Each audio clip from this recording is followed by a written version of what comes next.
Check the mic and make sure it sound right, boys.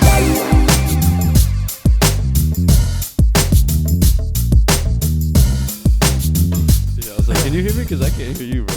Boring days when you need something to do. Turn up the Kome Up show. Is it Come Up? Come up, yeah. My bad. When you're home, thinking about things to do, just turn on the Kome Up show with a K. Hey! It's Kolton. Let's get it. Putting that on the fucking intro. Yes, sir. I'm gonna think about a couple more things today. What's up, Lily? Bro, you gonna write me an intro song? Let's get it. I like my intro song, but I do want like a custom one. Oh, nah, yeah, sure. Yeah, your intro song is cool. Who did your intro song? Not you just found it somewhere? It's a real. He doesn't really like to be. Oh, he doesn't like to be. Nah, it's called YouTube. Okay. YouTube Studio. Let's switch to black owned, brother. Let's switch to black owned. No, I won't do it. No, it's YouTube. I just fucking picked it up from YouTube editing, like their music. The music section? Yeah, I thought it was sick.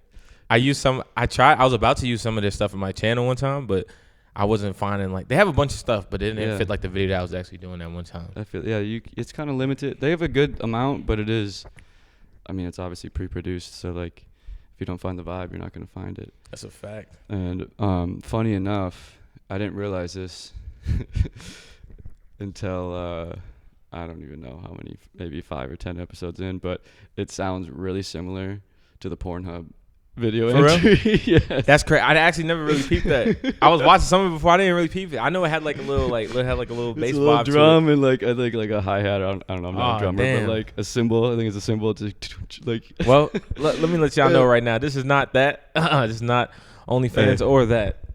This is the Come Up show where we talk about your come up.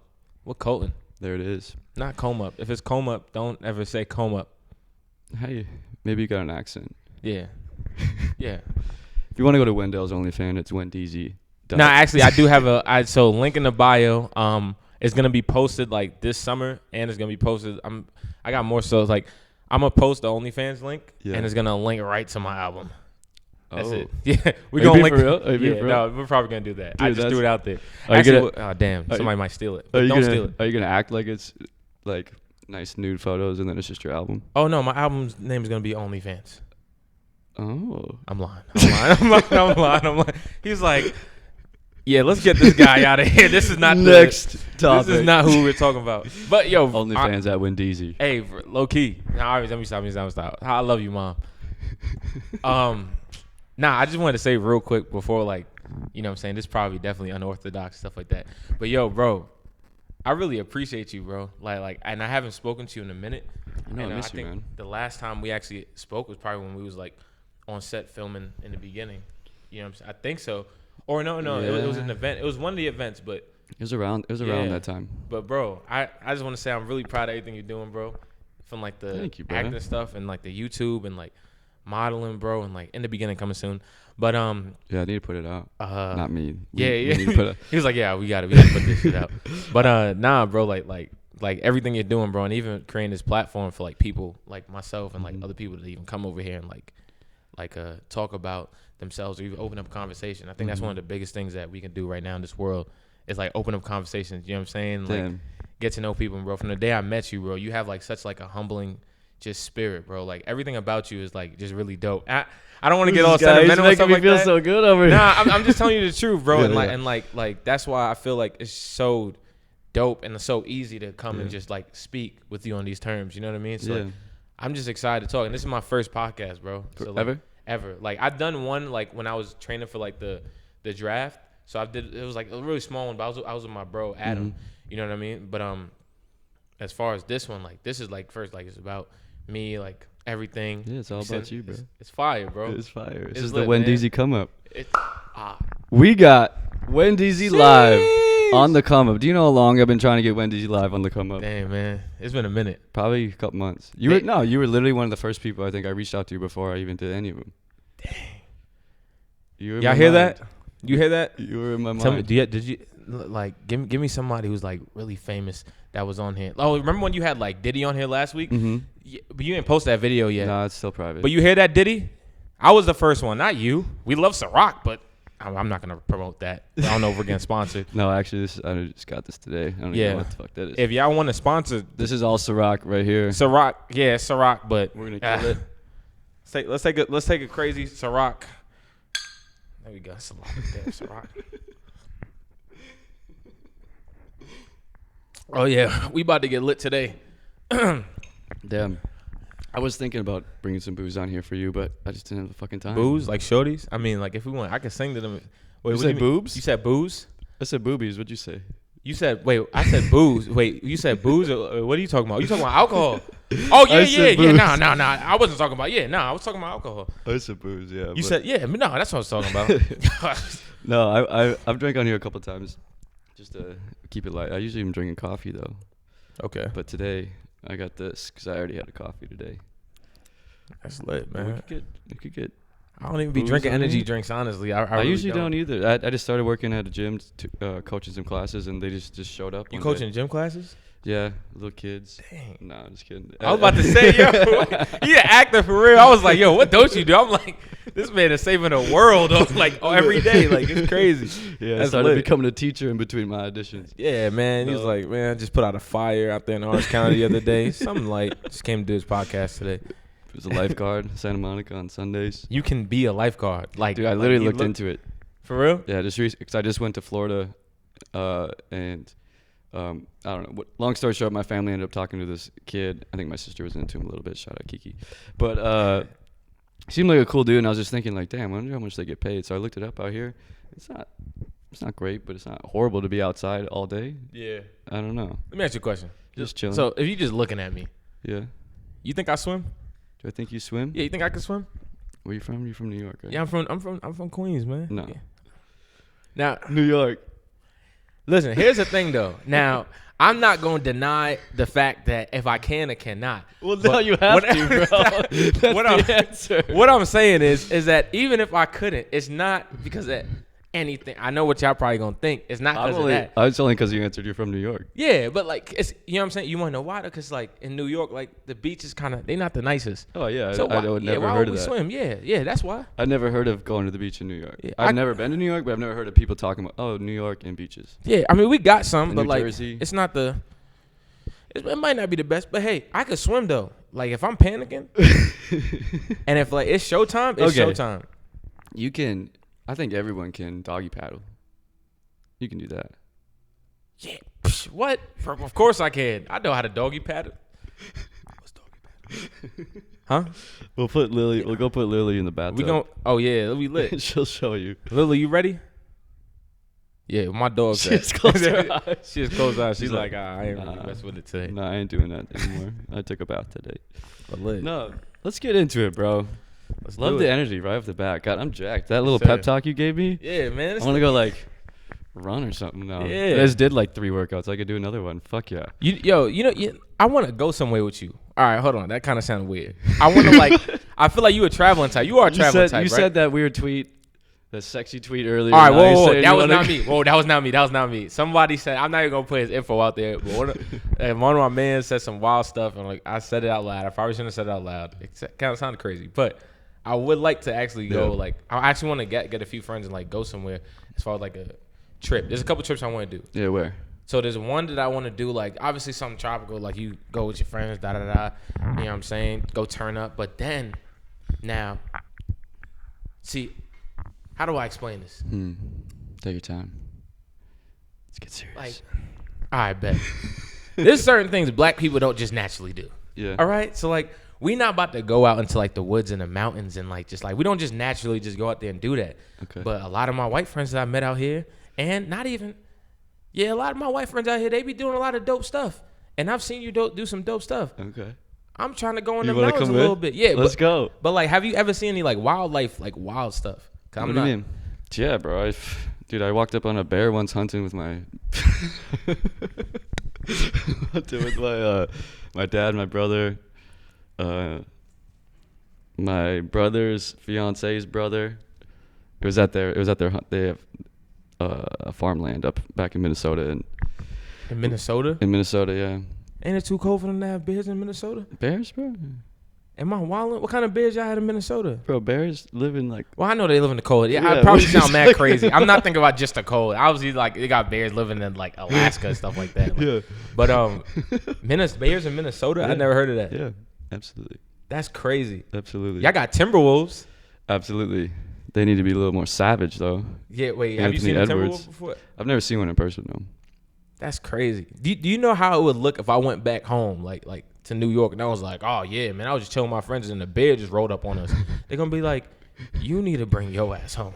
Bro, you're in California. I know, but like I'm not like I'm in LA. I'm not like Yeah. if we saw a bear walking down the street in downtown LA, I think we'd all have a little bit of questions. Like, Yeah. LA really is its own place, even in California. Yeah. Which is weird because I spend absolutely 99% of my time here. And anytime I go anywhere else, you're like, damn, this state is fucking huge. I've only been to San Diego once. San Diego's lit. I've barely been. I haven't been to San Francisco yet. I haven't been to like Northern California yet. And I want to go. Too. You been up Yeah. there? I've been up there to shoot like a short film. Yeah. Funny story about that. So Let's hear it. the way I even got it is that I did the Will Smith monologue where like he was crying about his father. Yeah. It's a funny story, crazy story really. So I ended up doing acting in school and college. Like it's like a whole story like with that. Like I actually ended up like it's like a life changing sort of thing. Mm-hmm. I think it was like Like you did it as not as your major, right? You just it took was a class. It was a Yeah. class. So it started off as a class, and I was like, yo, I'm just gonna do it a class. And mind you, I'm like football guy. Mhm. Like NFL teams are calling, reaching out, watching Mhm. my film. Like at that point, I probably had about 6-7 NFL teams like was Interested. like, yeah, you know what I mean. So like, and now it's off season, and like it's about to be my Cole. senior year. Hey, there you go. Facts. It's about to be my senior year, and I remember I went back home. I was with my man's Moody. We was in Florida with my family, and then we was just talking about like, man, just like having dreams, stuff like that, and really putting stuff on the table. You know what I mean? Mhm. And like it was my last swing at this college senior year. You feel me? So then I remember I said a prayer, and I was like, I'm just gonna talk to God about like putting everything on the canvas. So I looked at everything. Was like, I think it was 2000. What year was that? What year was that? Was that 18? I think it was 2018, low key. I think it was 2018 that happened. And I was like, I went 2018. I looked at this blank canvas, Mm-hmm. and all my talents and things that I wanted to do as far as like acting, whether it was track, whether it was music, Mm-hmm. just being more person, like being myself, and then football. Like those are all different paint cans, and I had a blank canvas, and I was like, I'm gonna throw in the beginning of the year, before the year starts, I'm gonna throw all of those paint cans on the canvas, and I'm just gonna let God be the paintbrush and paint whatever picture He wanted. And I remember praying, and I was like, Lord, just like paint my canvas and do what you want to do and do all that stuff. I lied to you not, that year changed my life. Like the guy you see right now, Mm-hmm.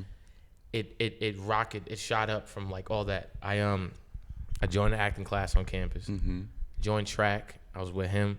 We actually competed for nationals, was second in the nation in 4x1. Hell yeah. Then freaking doing then the acting stuff, like I was telling you, I was doing the acting class, and I always wanted to be an actor. Mm-hmm. Funny story how that came up too. Like I always wanted to be an actor. I'll do the backstory later, but I always wanted to be an actor. And then I was killing it in the classroom, like improv and everything. It was Or just you all- would kill improv. it was real natural. I know Like, that 100%. You Damn, would kill thank, improv. appreciate it. Keep Real going, stuff. You Yeah, would so- kill improv. I've always it thought was that like, about you. You're thank just you, natural bro. in front of the camera anytime you. I've ever seen you. Thank you. Like yeah, so like that's kind of how it was, and like we were just doing little scenes, and it was a vibe, and then it was literally like a practice scene for my final, my monologue, and I did the Fresh Prince scene, and I recorded it just to practice. First time I ever did it, and I had the guy reading the lines behind the camera. I did this scene. I'm on stage, nobody's there, and like I'm talking about my heart's pumping. My dad passed away when I was 13, so like when him and I used to watch the Fresh Prince, like you know what I'm saying, like that was like a real moment for us. You let it come out. Yeah, and like even when I saw the Fresh Prince house when I came out here, Yeah. like between me and you, bro, like I woke up to the house, like it's like I'm looking through the gate and like emotions just overflow me. I started actually tearing up. I bet. I'm just thinking about everything. So fast forward to the actual monologue. I'm sitting there, I'm doing a monologue, and I'm just going through it.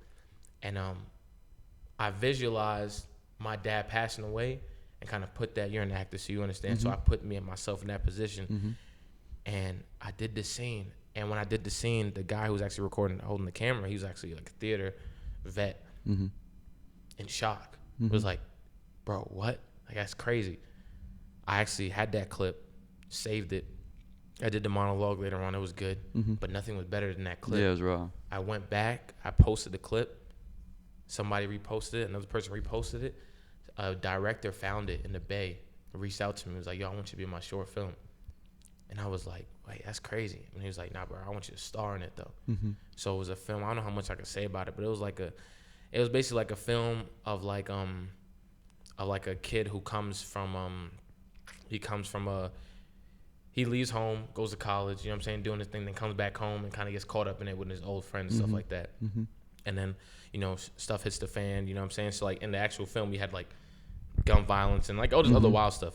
Some action. So, yeah, some action. Yeah. So it was crazy. I'm starring and I'm around, like, these people who really be acting. So I'm up there, we doing our thing, and then first day of filming went great. Second day of filming, we're actually, I believe it was the second day, we're shooting at this one spot, and we're supposed to have these fake guns. Like, there was a car supposed to come up and, like, be like, yo, da-da-da, like, you know what I'm saying? We got beef with them, and then they start shooting at us, and we're running off of, like, into an alleyway, those wild stuff. And then as we're shooting there, we're in some part of the Bay, and cop pulls up. Like the I don't know if are there sheriffs out? Is this sheriffs out there? I don't know what it is, but the cops pull up, and they got, like, the whole, like, vest on, bulletproof vest, They everything. thought they were real? Huh? They thought they were real guns? No, I don't think that they did, but they asked us. Well, I assume that they did, and then they were like, "Yo, so like, what's going on here?" And then the guy was like, "Hey, I'm gonna be honest with you. Y'all can keep filming if you guys want, but it's a dangerous spot. It's a dangerous place. So all these people coming around and seeing y'all, they might think something else, and I just don't want y'all to get hurt." Because he was like, literally, like 2 days later, there was a shootout on this exact block that we was on, and like crazy stuff going on. And he was like, "Yo, like, for real, y'all putting yourselves in danger." And then we ended up having to try and go get a permit. So it was like a bunch of stuff like leading up to that. So like we actually had to shut down shooting, and then that delayed it a year, and then another year, and then COVID hit, and like all this other stuff. You know what I mean? So like we actually never got to finish filming. Hopefully we do. You know what I'm saying? Shout out to my man John. You know what I'm saying? We out here. But come on, John, get it going, bro. Yeah, man. Yeah, nah, he the GOAT, man. He the GOAT, man. So is he the director? Yeah.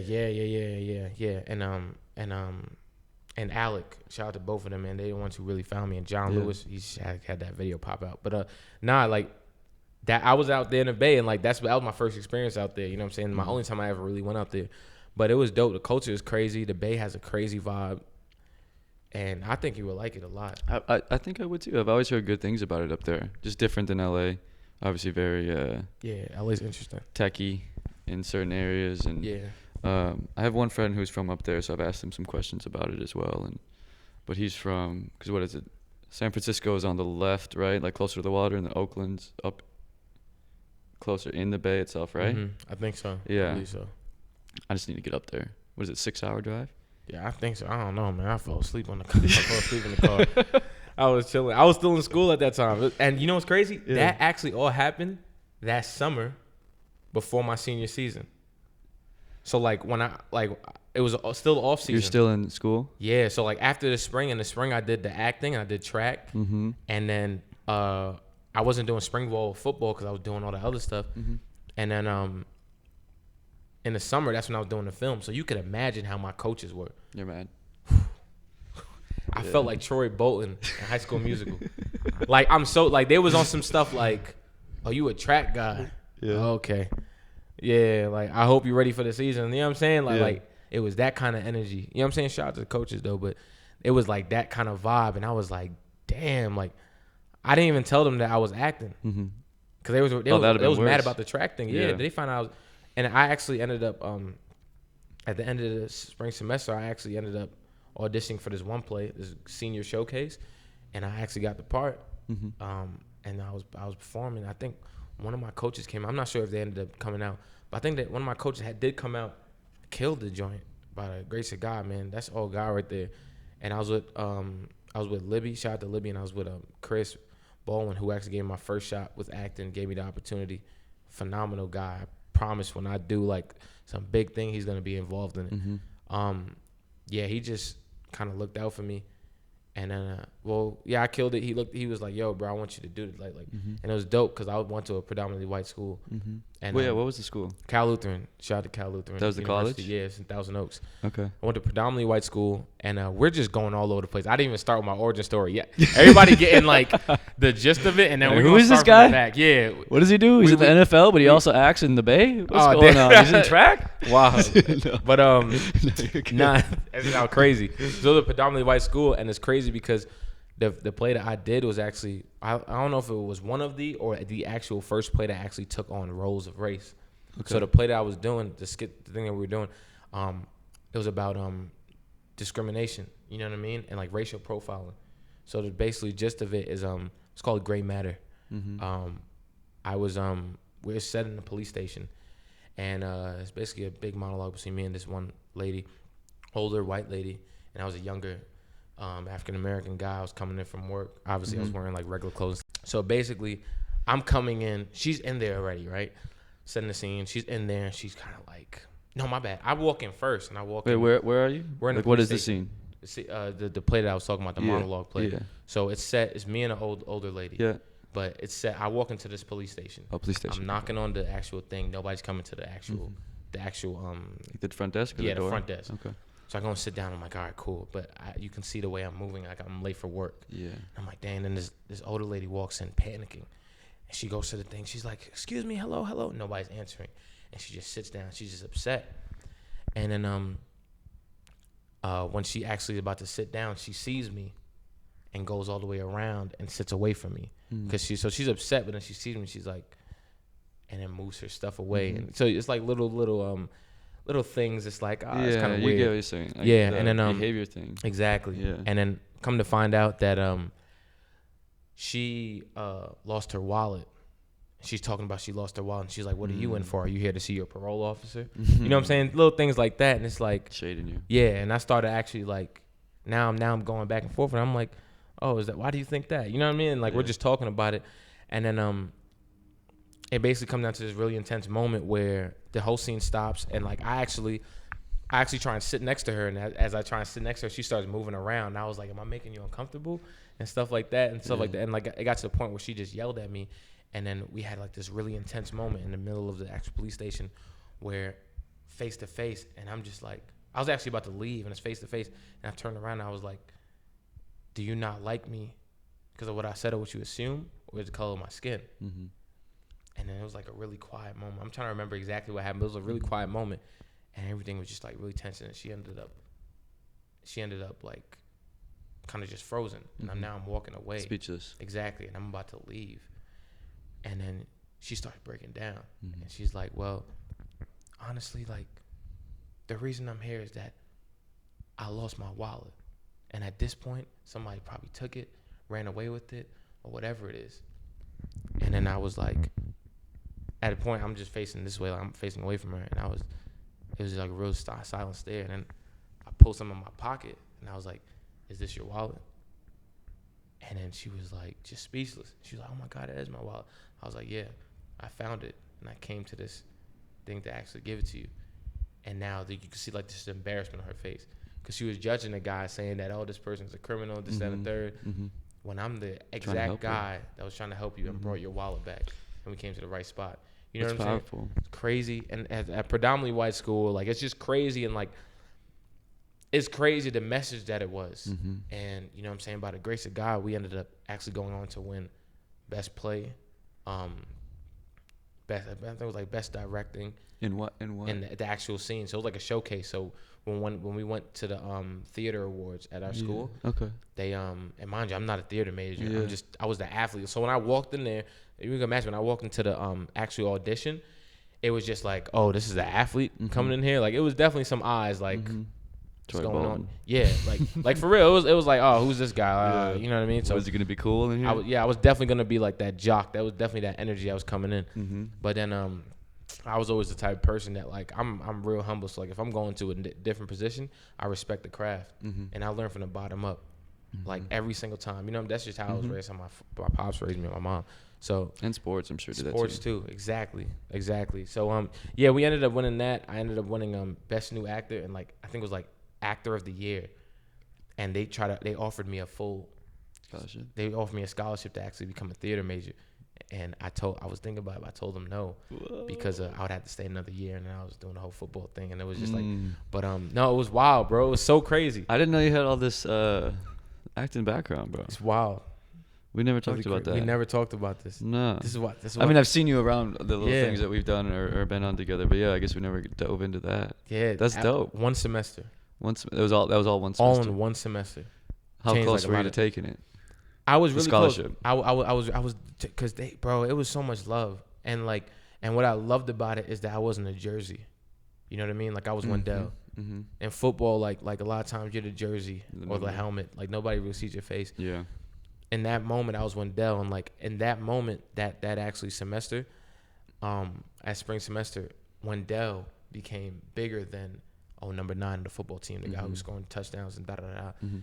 And that's the guy you see today. You know what I mean? Like, so like all that stuff, like even like the whole Wendeezy stuff, like that was all like coming up in that time too. Like I was doing like funny Instagram skits and you know what I mean? Like I was really known on campus, and I was just a guy that like was giving out mad love and just being myself and not afraid to be that. You weren't singing yet?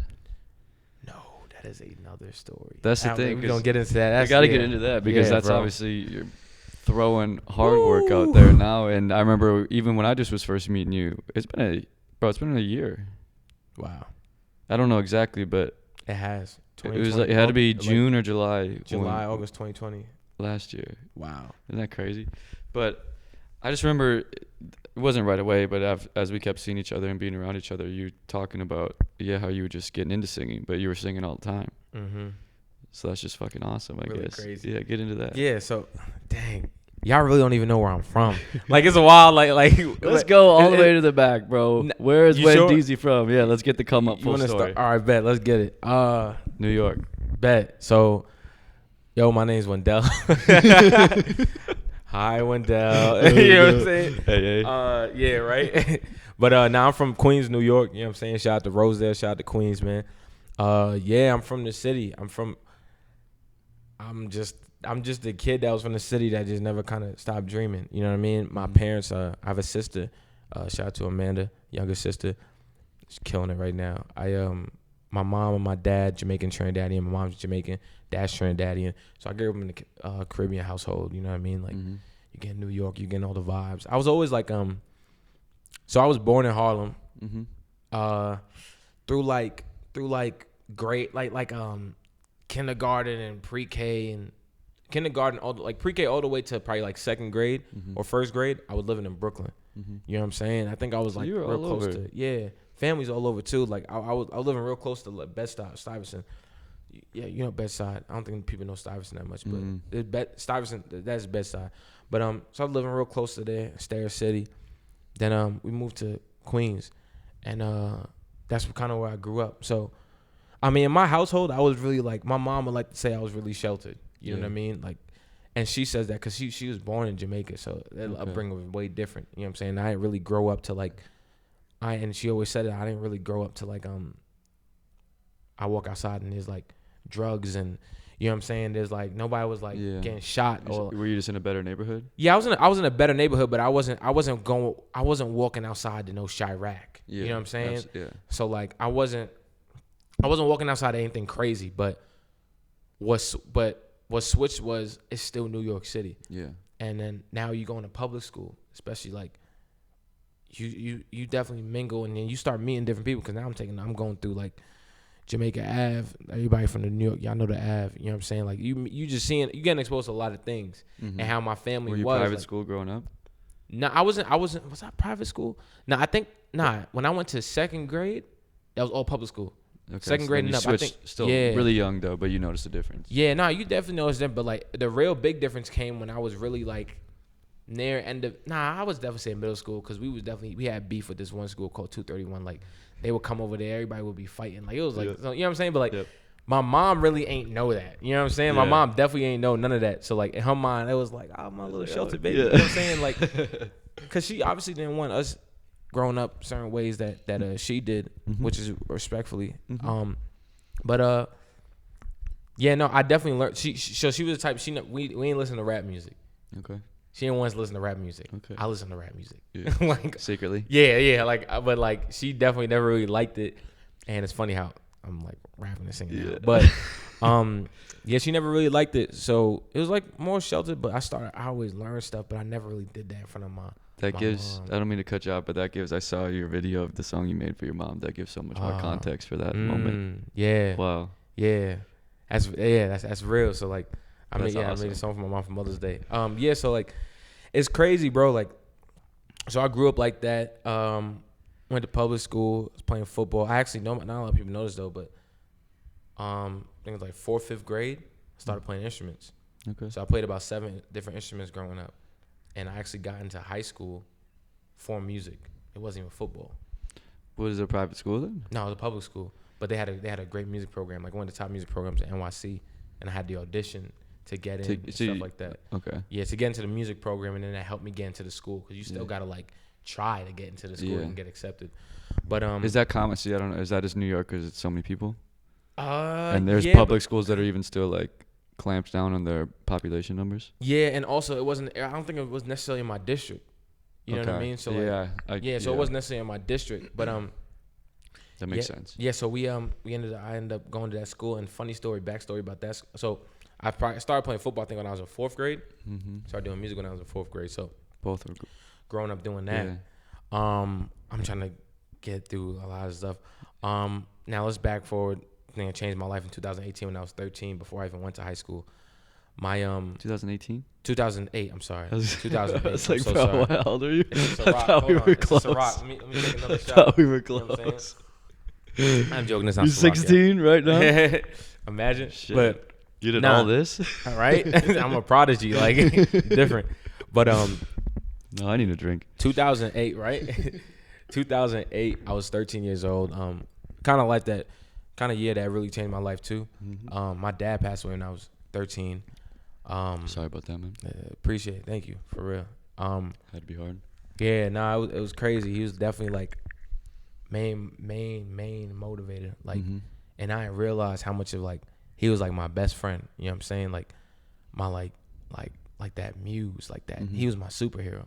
You know what I mean? Like he was just like kind of like everything. And I ain't really know, bro. Like Until after. yeah, cause I mean you don't like bro. You still in middle school. Like when your dad want to go throw the baseball with you, he want to go outside and like do some football stuff with you.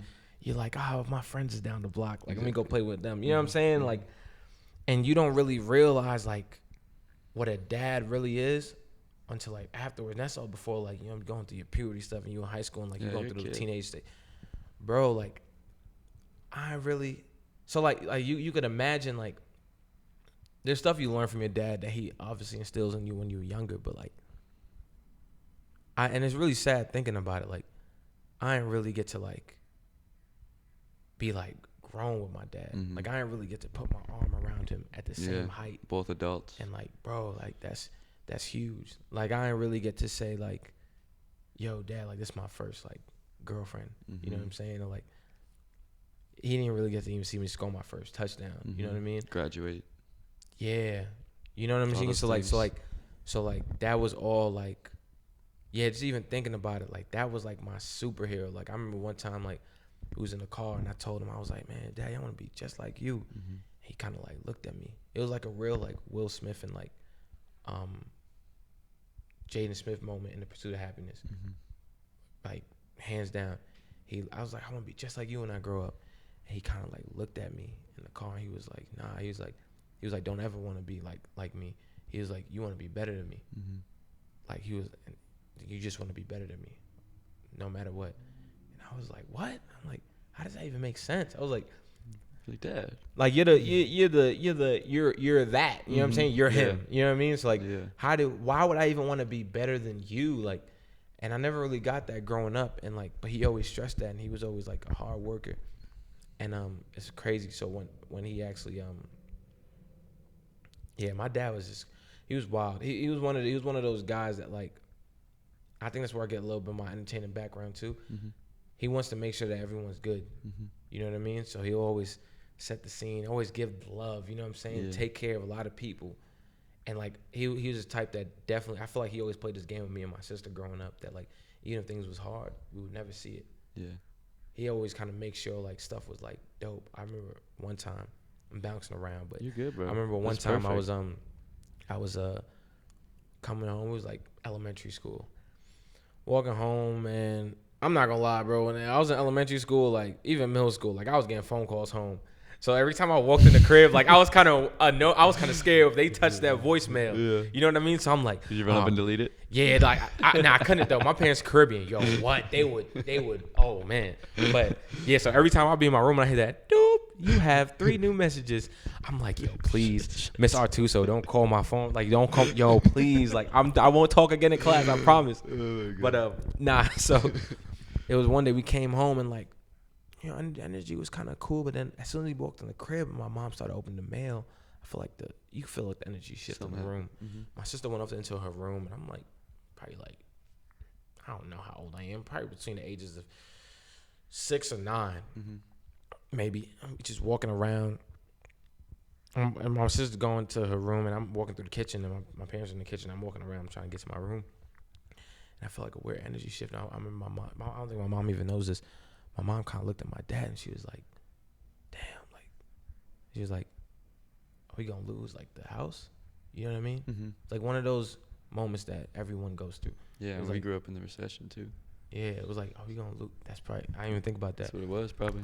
It's like, "Are we gonna lose the house?" And I heard it passing by, but you know, you a kid, so like, you know, when you a kid, I'm not gonna lie, every kid, I feel like we live like the damn Rugrats. Like, we walked around like our parents really didn't know nothing, but we really was peeping stuff. You know what I mean? So like, I heard it, and I'm like, dang. So I went in my room, and I didn't listen to him too much. You know what I'm saying? And I went in my room, and I closed the door. I just kind of took a breath. I was like, whew. I was like, well, let's do it. I started packing stuff. And it's funny because like, you remember like in the old cartoons, like they had a stick and they had like a napkin. And yeah. That's what I did. Going hitchhiking. That's literally what I did. I had like one of these toy things that I had that kind of looked like a stick, and I had a blanket, and I put my clothes, like some kid stuff. Yep. I put like a couple of clothes in there. You know, kids. Favorite toys. I don't even think I packed any underwear. Like I put like my favorite shirt in there, 2 shorts, socks, and my favorite toy, and wrapped it up in the blanket. You know what I mean? And like, I sat it on my bed, and I'm sitting on the edge of my bed, and my pants, like, I hear them walking through the hallway, and I'm like, okay, they're about to come to the room and say, we got to leave. Yeah. We're leaving the house, we're going somewhere, or, you know what I'm saying? Something's going down. And then I'm just sitting there waiting, and I had the bravest face on my face. You know what I'm saying? No matter how I was feeling inside. But I was like, for just some reason, it's automatic. I was like, it's time to be brave. You know what I mean? Like, and my dad opened my door, and he just smiled at me. He was like, what do you want to eat tonight? And that was it. Never talked about anything again. I never saw, like, there was never any signs of that sort of vibe. You know what I'm saying? Like, I was like, huh, that was weird. And I started seeing patterns like that, like, throughout, you know what I'm saying, when I was growing up. Like, no matter how crazy things got, they kind of, like, just made sure y'all was good. Yeah. And even to this day, like, thinking about my mom, you know what I'm saying? Like, she doesn't have my dad. I was like, love of her life. You feel me?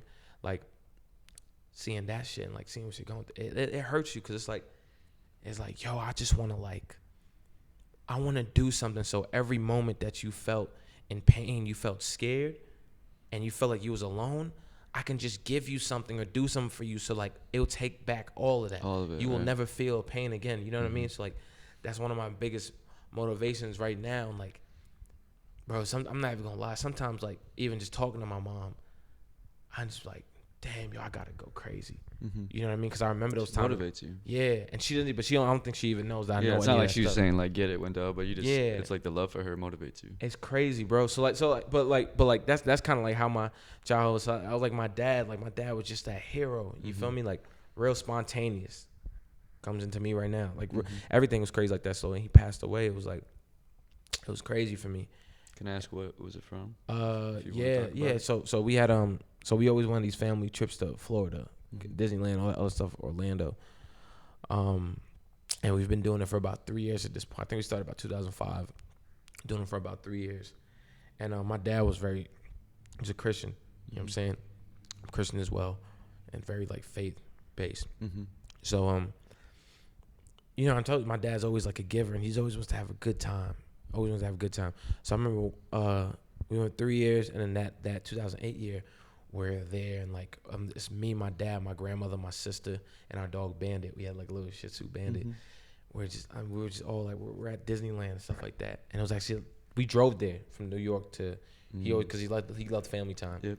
Because the last day was at Disneyland before we were about to leave, and it's weird because like him and my mom kind of got into it, like not like on some like crazy bad stuff. It was like a little bickering. Yeah, just a little argument. Yeah, my mom was kind of like, why are you spending all this money? Like, we'll just come back next year. And my dad was like, nah, we gotta take advantage of what's going on right now. We don't know if we'll ever be able to come back here next year. Yeah. You know what I mean? And like he was just acting like that, like during the whole trip, like we don't know if we'll be able to come back next year. We gotta take advantage of everything that's going on right now. And we gotta live in this moment. And you know what I'm saying? It's our family. But my mom's like conserve money, but my dad's always like a very generous person. Yeah. So, you know what I'm saying? Like I'm talking about we going into like the damn Disney stores and my dad's buying those toys for my sister, and you know they be taxing when you go to them places like a damn everything's expensive. Yeah, bro. Like what a doll is usually 15, that joint 45. Yeah. Cuz it got the Mickey sticker on it. Yeah. Like but yeah, so we doing that, and we actually end up going home that night. And everything was fine, you know what I'm saying? Like it wasn't beef or anything like that. So we back home, and like now I'm sleeping. And my dad actually comes out because we had like this whole like resort kind of suite sort of thing. My dad comes out the room, bro, about like, and mind you, we leave in the morning, probably like 7, 8, maybe like that. My dad comes out of the room at like 10, 11 o'clock. He was like, Junior, because my dad's name is Wendell too. I'm a junior. He was like, get dressed, come on. I'm like, where are we going? He's like, just get dressed, come on. And I'm like, all right. So I got dressed, and I'm following my dad downstairs. I was 13 at the time. Following my dad downstairs, and like, now we get to like this arcade room. And I was like, oh, we're going to the arcade room? He's like, yeah. So like, exciting. Yeah. And then he's like, yeah, just kind of don't tell your mom. You know what I mean? We go to an arcade room. I think we probably started there like 10 or 11. And we're playing in the arcade room till like it like closes. And it's me and my dad. It's just me and my dad in this big arcade room. It's like a kid's dream. It's we had like Disneyland to ourselves. You know what I'm saying? Yeah.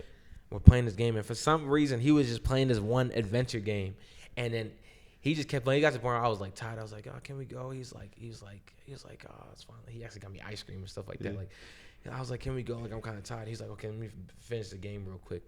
And he was always that type of guy. Like, when he starts something, he's gonna finish it. Yep. He ends up keep going, even though he kept losing, and he ended up beating the game. And I was just like, why are you just tripping off this, like, silly game? And then he just felt like, yeah, like, I did it. You know what I'm saying? He's like, all right, come on, let's go.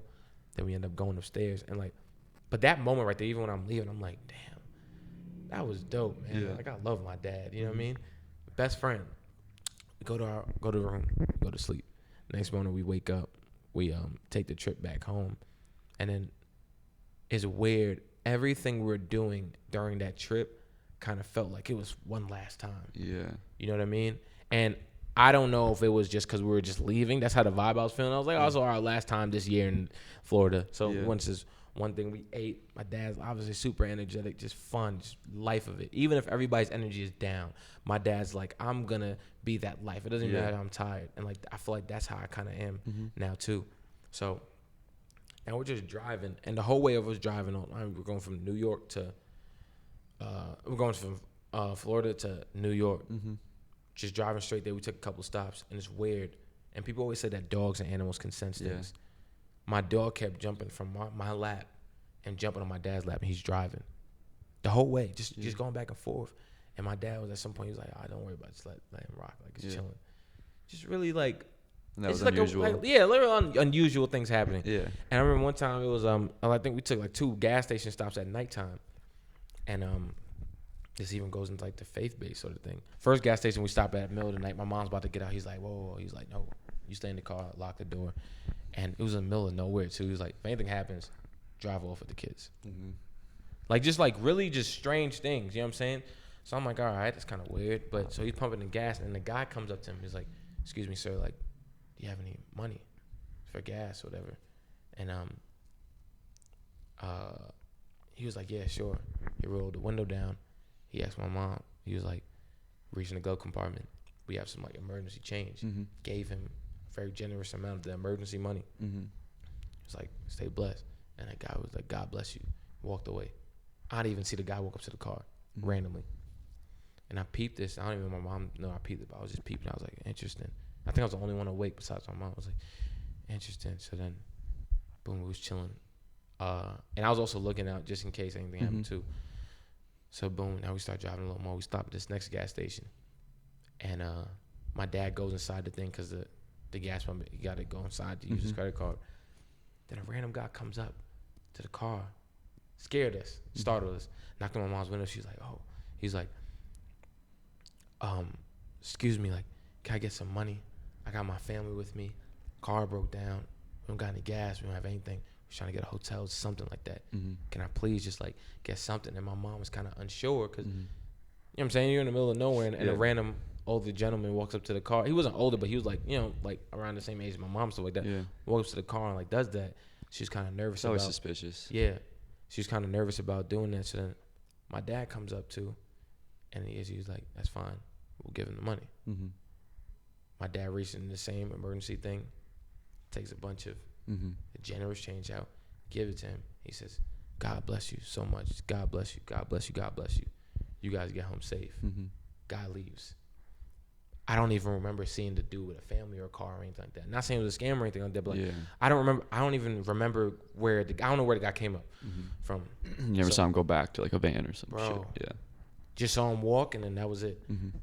So when that happened, my mom kind of looked at me and was like, I'm all for helping out people, but like, mind you, I told you my mom's one like let's save money stuff. Like, she's like, that was like our emergency thing. Like, what happened? He was like, it's fine. In this position, when somebody needs it like that, you just give. Ask no questions, and you just give. We end up driving. And now we're getting closer back to the city, touching back in the city. Probably like, I forgot what we hit first, but you know what I'm saying? We're hitting the city before we get into Queens. Yep. Dogs jumping in my dad's lap. We drop my grandmother home. My grandmother's in Brooklyn. Drop her home and stuff like that. I think me and my dad going to help her fix her TV. You know, little things. Come back out. And now we're driving back home to Queens. And as we're pulling up to my house, there's a block that we turn down just to drive down to my street to turn down.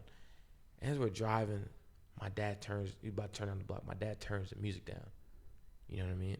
And even me talking about it is making me relive it. Turns the music down. And we're all just sitting there like, and that was me, my sister, my mom, and my dad, and my dog in the car. And I think my dog might have jumped up to his lap at this point too. And we're all in the car, turning down the block. And then he's just like, let's just take this in real quick. And my mom like looked at him and was like, you're acting really weird. But in her head she said that, and then he's like, we haven't been here in a while. It's been a while since we've been here, a week or so. Let's take in what we're seeing. Never know what can happen. Saying someone broke in or something like that? No. He was like, he was just take this whole scenery in. Like we haven't been here in a while. Okay. Take the whole scenery and like appreciate everything that we have. Okay. You know what I mean? And he's just like, well, you guys just been through probably the experience you just had. Yeah. And just it was really weird. Out of the blue, he was like, just let's look around. We haven't been in our city in a while. Just like as we're driving down the street, just take all this in. Like it's like he was giving like this beautiful feel. Almost. Just take everything in. I was like, okay. And mind you, still like snow. It was like December, 3 days before Christmas. We came back, December 22nd. We're driving back, pull up to the house, and as we pull up, we go inside. It's like, oh, finally we're home. Yeah. My dad's like, hey, Amanda and Junior, take Bandit for a walk. So we go around the block, and now we're going. I was on my little skateboard, like riding my skateboard, and it was weird. I actually don't listen to the song anymore because for this exact reason, but all throughout that trip, Heartless by Kanye West was playing. I do not listen to that song anymore. Even if it's playing, I'll like walk away or close my ears out. I was singing the song the whole trip, and we took a really interesting route to walk the dog. You know what I'm saying? I remember before we even left, my dad was like, oh, why you guys going that route? And then we was like, oh, we're just trying to check this. We're going to go this way. It's like a different route we took. And he was like, okay. And then we just ended up leaving. And then we turned down the block. And for some reason, it was like, oh, let's go back. I think Bandit's fine. Yeah. And then we're turning back, and I'm singing a song. Like, da-da-da-da-da-da-da. You know what I'm saying? Turn the block. I'm rolling down the block. And as we're about to pull up in front of my house, it's like a corner house. I see probably 2-3 people scattered around our front lawn, and there's snow still. It's like not the very fresh snow, but it's like the ice snow. You know what it's packed down. Yes. Yeah. I'm like, oh, why are these random people outside the crib? And I see a guy laying on our lawn on the snow right by the steps. My first thing is like, did somebody like fall off the roof? Or like get hit by a car and then they put him on the craziest thing. So like, I'm like, okay.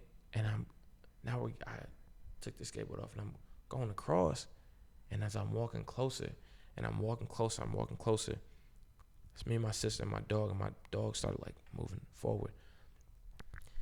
And the moment of realization hit when I saw the man on the ground, and I didn't realize who it was until the exact moment that my mom came outside the door. And at the exact moment I saw my dad on the ground, I was like, wait, that's my dad. Split second later, my mom comes out the house, pressed the alarm button on the phone, crying and hysterically. I've never seen my mom cry like that before in my life. Crying hysterically on the phone. Somebody called the police. Somebody called the ambulance. Somebody called 911, and screaming. I've never heard a more horrific scream before in my life. I'm watching my mom like immediately crying.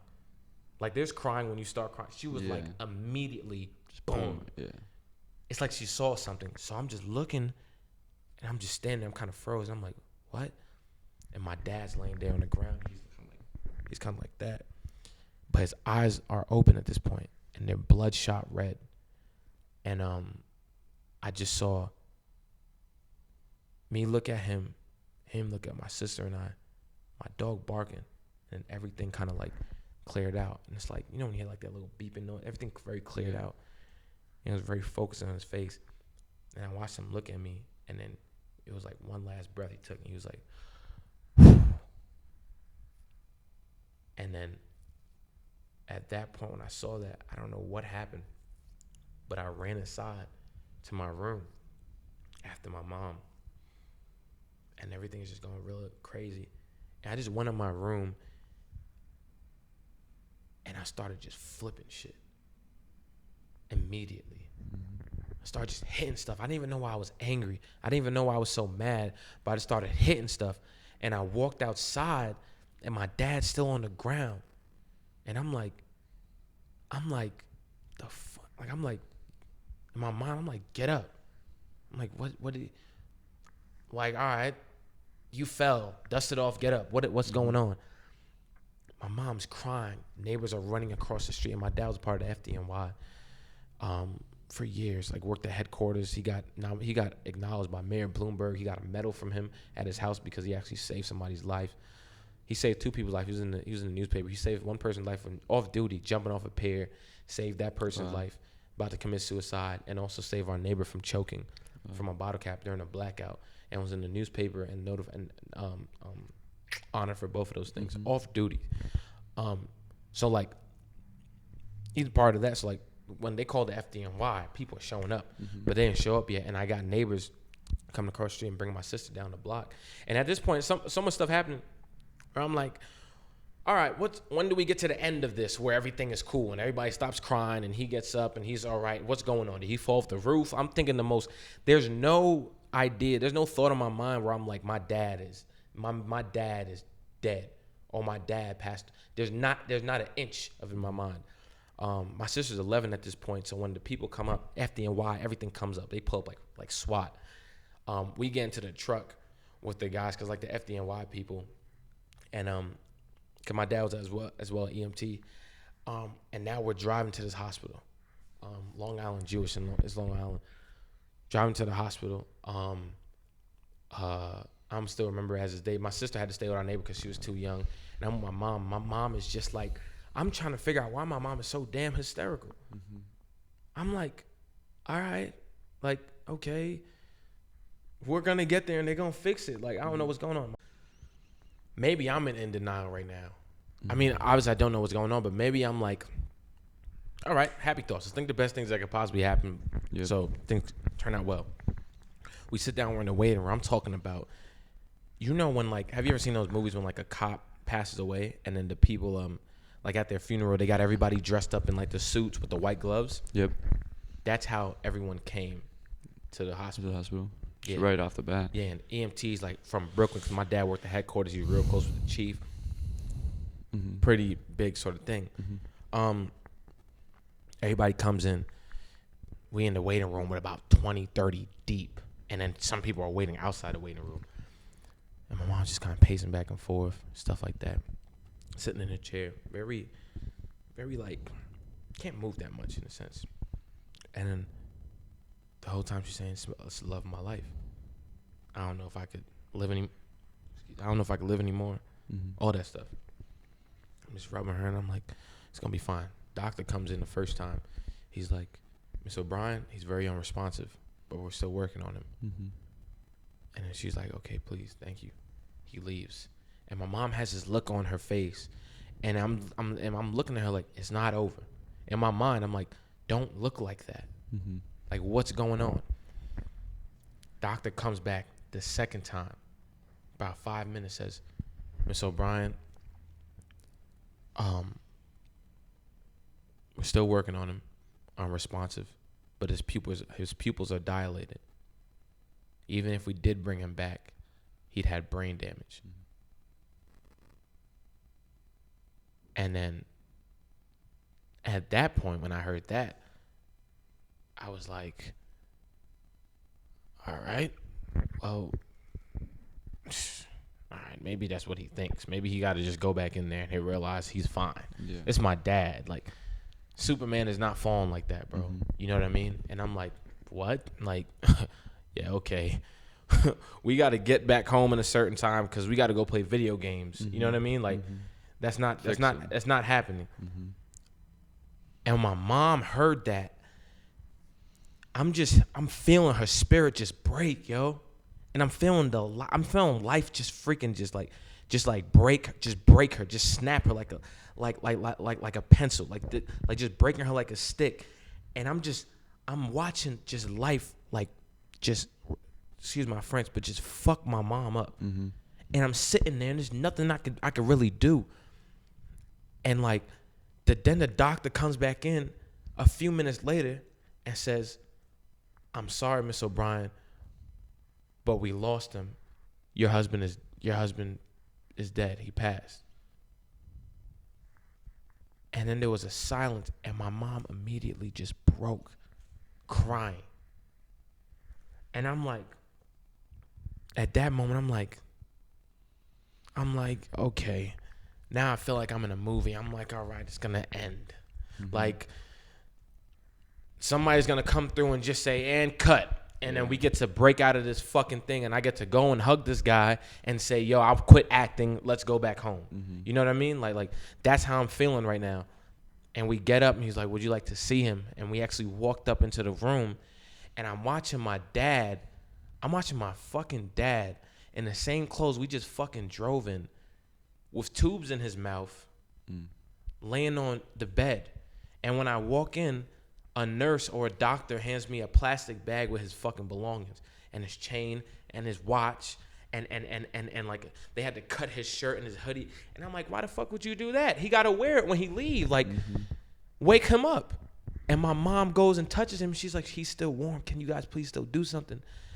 And he's like, I'm sorry, Miss O'Brien, there's nothing that we can do. And I'm laying there and I'm watching Superman with his cape and his armor ripped up. My mom's like, can you go say goodbye to your dad one last time? And I go and I touch his hand, and his hand is warm, bro.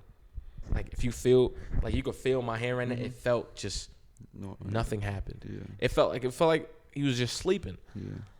I'm just looking at him, just waiting for him to like twitch. You know what I mean? And then they ended up calling it, and they pulled whatever plug that they was trying to help him stay alive. I went home. Family's there.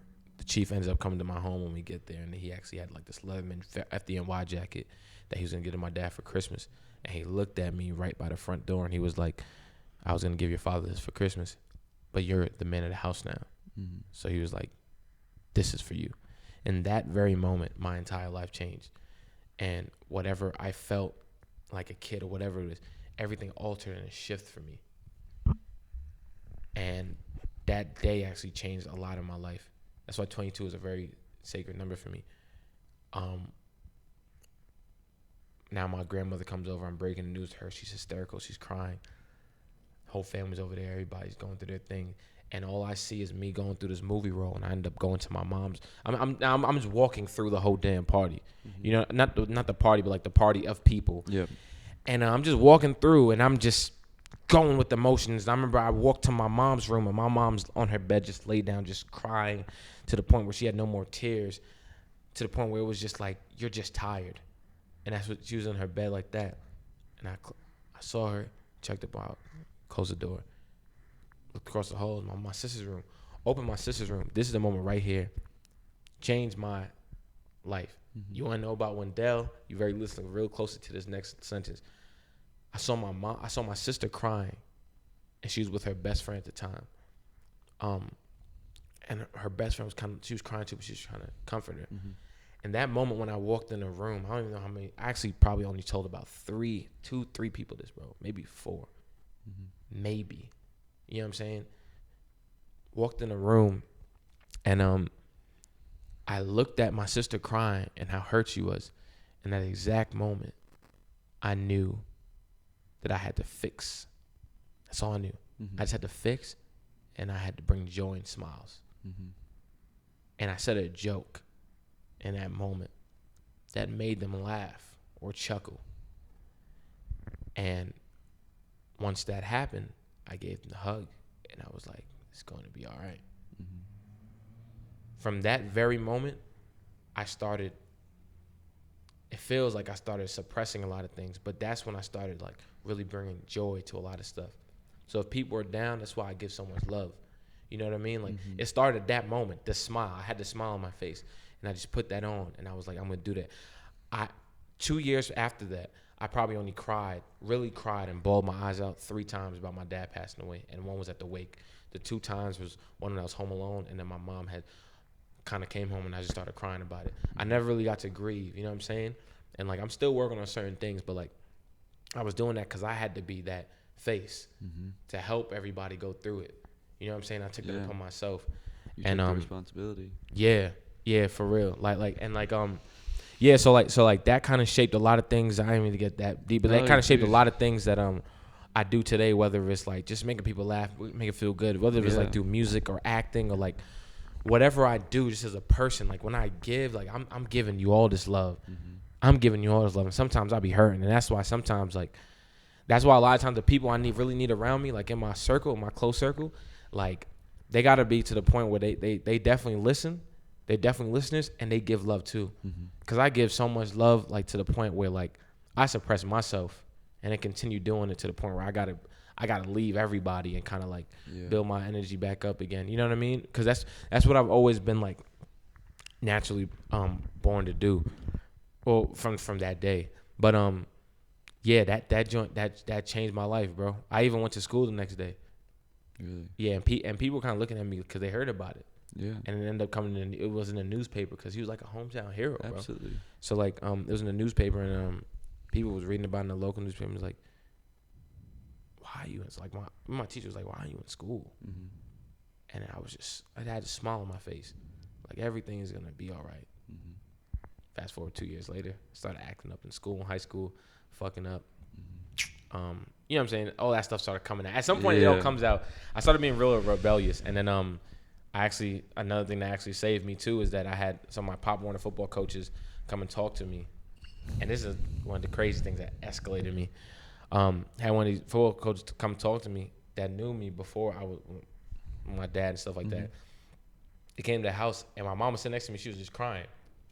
She was like, I was bad, bro. Like, it was to the point like that. I remember my sophomore year in high school, it was to the point, if I kept doing what I was doing with the people I was doing with, and we was just acting up, because we was just like doing like knucklehead stuff like during the summer. I don't want to say like on purpose. Yeah, we was wilding. It was very fun, but we was wilding. Like we was wilding, and it got to the point where like I was messing myself. If I kept doing what I was doing, I'd probably be, God forbid, but I'd probably be in jail. I'd probably be in the gang. I'd probably be like on the street doing some wild stuff. You know what I'm saying? Or God forbid, it's in a bad spot. Exactly. They came and talked to me, and it was like basically like this. They had a whole like 2-3 hours talk on the couch, and my mom was crying too. Like an intervention? Yes. And they said altered everything too. They were like, listen, give it to me straight. It was like, your dad passed away, right? There's only 2 ways that your story ends. It's either you're going to be on the podium. No, it's either you're going to be at a podium saying, well, yeah, my dad passed away and shit. That's how I ended up here, where I'm about to, my life's about to turn here, or I got locked up, or I've been on the street ever since, or I've been broke. I've been like selling drugs. I've been on the street like on God Brewer and like wilding like it's like a street down there. Like I'll be like by 40 projects. This is how I ended up over here, and I was wilding and da da da da. You know what I'm saying? Like I ain't do shit with my life because my dad passed away. You know what I'm saying? Or they said, are you gonna be on that podium saying, yeah, my dad passed away, and that's the reason I became extremely successful. That's the reason I turned my whole life around. I built all of this based off of that. There was like, you have one story right now that shaped you. Now, how is that story going to shape the rest of your life? Yeah, you have a choice right now. And then from that day, kind of looked at my mom, and I was like, I know what path I'm going to take. And by the grace of God, it's been that. You know what I'm saying? We're staying on that success lane path. Absolutely, bro. That kind of moved me out here. So fast forward, like, you know, moving out here and stuff. Yeah. First of all, I'm sorry, bro. That's tough. Appreciate it, bro. Thank you. That's a deep story. And I appreciate you sharing that because that's very personal. Yeah. I don't feel like I have any words that would. I mean, it's that moment where like I want to make you feel better. Yeah. I know you're probably good. Yeah, I know what you mean. I know what you mean. Yeah. It's like then it's like, well, what do you say? I don't even know. Yeah. I don't know what to say. That sounds terrible to walk up on that scenario, and especially as a kid. Like, it gets worse when you get older because you don't It gets worse when you get older because you really don't realize you don't realize how young you were. Absolutely. And how like impact like. We're gonna think that now in like 5-10 years, bro. We're like, oh, this moment now, like, oh, we were so young. As we're thinking that now, right? It's 15, 14, 13. It's crazy, and what's like really crazy to me is like, I see my friends with like their fathers, you know what I mean, like they uncles, whatever it is. And I'm like, damn, yo, I never had that moment, bro. Like I never had the moment where like, my dad kind of like, I never had the moment where like, me and my dad had an inside joke, or even if it was an adult joke, and like we both knew it. I never had that, all right, what's up, old man? Like, let's play this game. You know what I'm saying? Let's play basketball one-on-one. I never had the moment where like my dad was like in the stands in high school or college cheering me on. Yeah. You know what I'm saying? So like every moment that I had that was crazy, like even graduation, like, or even like when I sat down with the Cowboys, you know what I'm saying, or the Rams in the meeting room and they called me up. Like, even those moments, it was like, yo, if my dad was here right now, do you understand? He'd probably cry. You know what I mean? Because we used to run down the street from the park, and there'll be times where he'll just tell me, keep running, go faster. And I was like, right, he'll be yelling at me from the back, like keep going. And you know, he believed in me more than I believed in myself. Absolutely. Like, you know what I'm saying? He's a good father. There was times where, like, I was like, I'm not really that good in football. He was like, I told him that somebody else is better than me. He was like, don't ever say that. He's like, you believe in you. He was like, you're going to be better than anyone. You work hard. You know what I'm saying? And that's always been like, everything for me was like, I don't even really think I'm talented, bro. I think that everything that I have was like, I worked hard, and I believe that there's gifts that You're talented. Yeah, You're talented. I was about to look at him. I was about to say Chris in the back. About? Nah, but I'll say this. I'll say my mom always told me the story about like the gifts and like the king or God or whatever like giving you these gifts and like the parable story. I don't know if you ever heard that. Like there was so there was a king, I believe, that gave like these 3 guys a gift, right? One he gave 2, and one he gave 1 gift to. The other he gave like 3. The other one, let's say he gave like 9 or 6, whatever it is. He told them, go out there with your gifts and multiply them and bring them back, and I have a gift for you. All the Guy with 3 gifts, when I multiplied him, brought it back, he had 6. Guy with 6 gifts, multiplied it, came back, he had 12. Killing it. Guy with 1 gift came back and he was like, well, let's say it was a God that gave him these gifts, not a king. So he was like, well, God, I had my gift that you gave me, but you only gave me 1. So I just kind of hid it and I buried it because I was like, what am I going to do with that? What am I going to multiply it and what's it going to be 1? Or like, what am I going to do with that? You gave me 1 gift. And he looked at him, he was like, you're foolish. And like, there's another word for lazy, but he said that and it's like basically like, I gave you a gift and you hid it. Now you have nothing. The whole point is that using your gifts to multiply and create other things and build other even opportunities for you. And even that 1 gift you had could have been way mightier than a 12 gift that somebody else has. But you never knew because you hid your gift and you were ashamed. So for me, what that looks like for me is that God gives you gifts. He gives all. We are so amazing, such amazing people, bro. And it tears me up even think about it. Each one of us has a beautiful gift, bro. You know what I mean? Like, yeah, and you and I've always talked to you about things that you have, bro. First of all, you have like this, and this is just me speaking off the top. This is not no planned stuff. Like, you just have like this gift of like, first of all, when you talk, I don't know if you ever knew this, but like you grab attention and you command a room, even if it's and it's the way you speak and the way you move and stuff like that. You talk so calmly, you know what I'm saying, with your voice, and like you just grasp this sort of attention. And whatever your gift is, whether it's acting, whether it's the way that you connect with people, those are the things that make you like beyond you. You know what I mean? Because like you never know who you're impacting. Like one of these podcasts could affect somebody's life that would never, you know what I'm saying? Never probably even meet you in person. You know what I mean?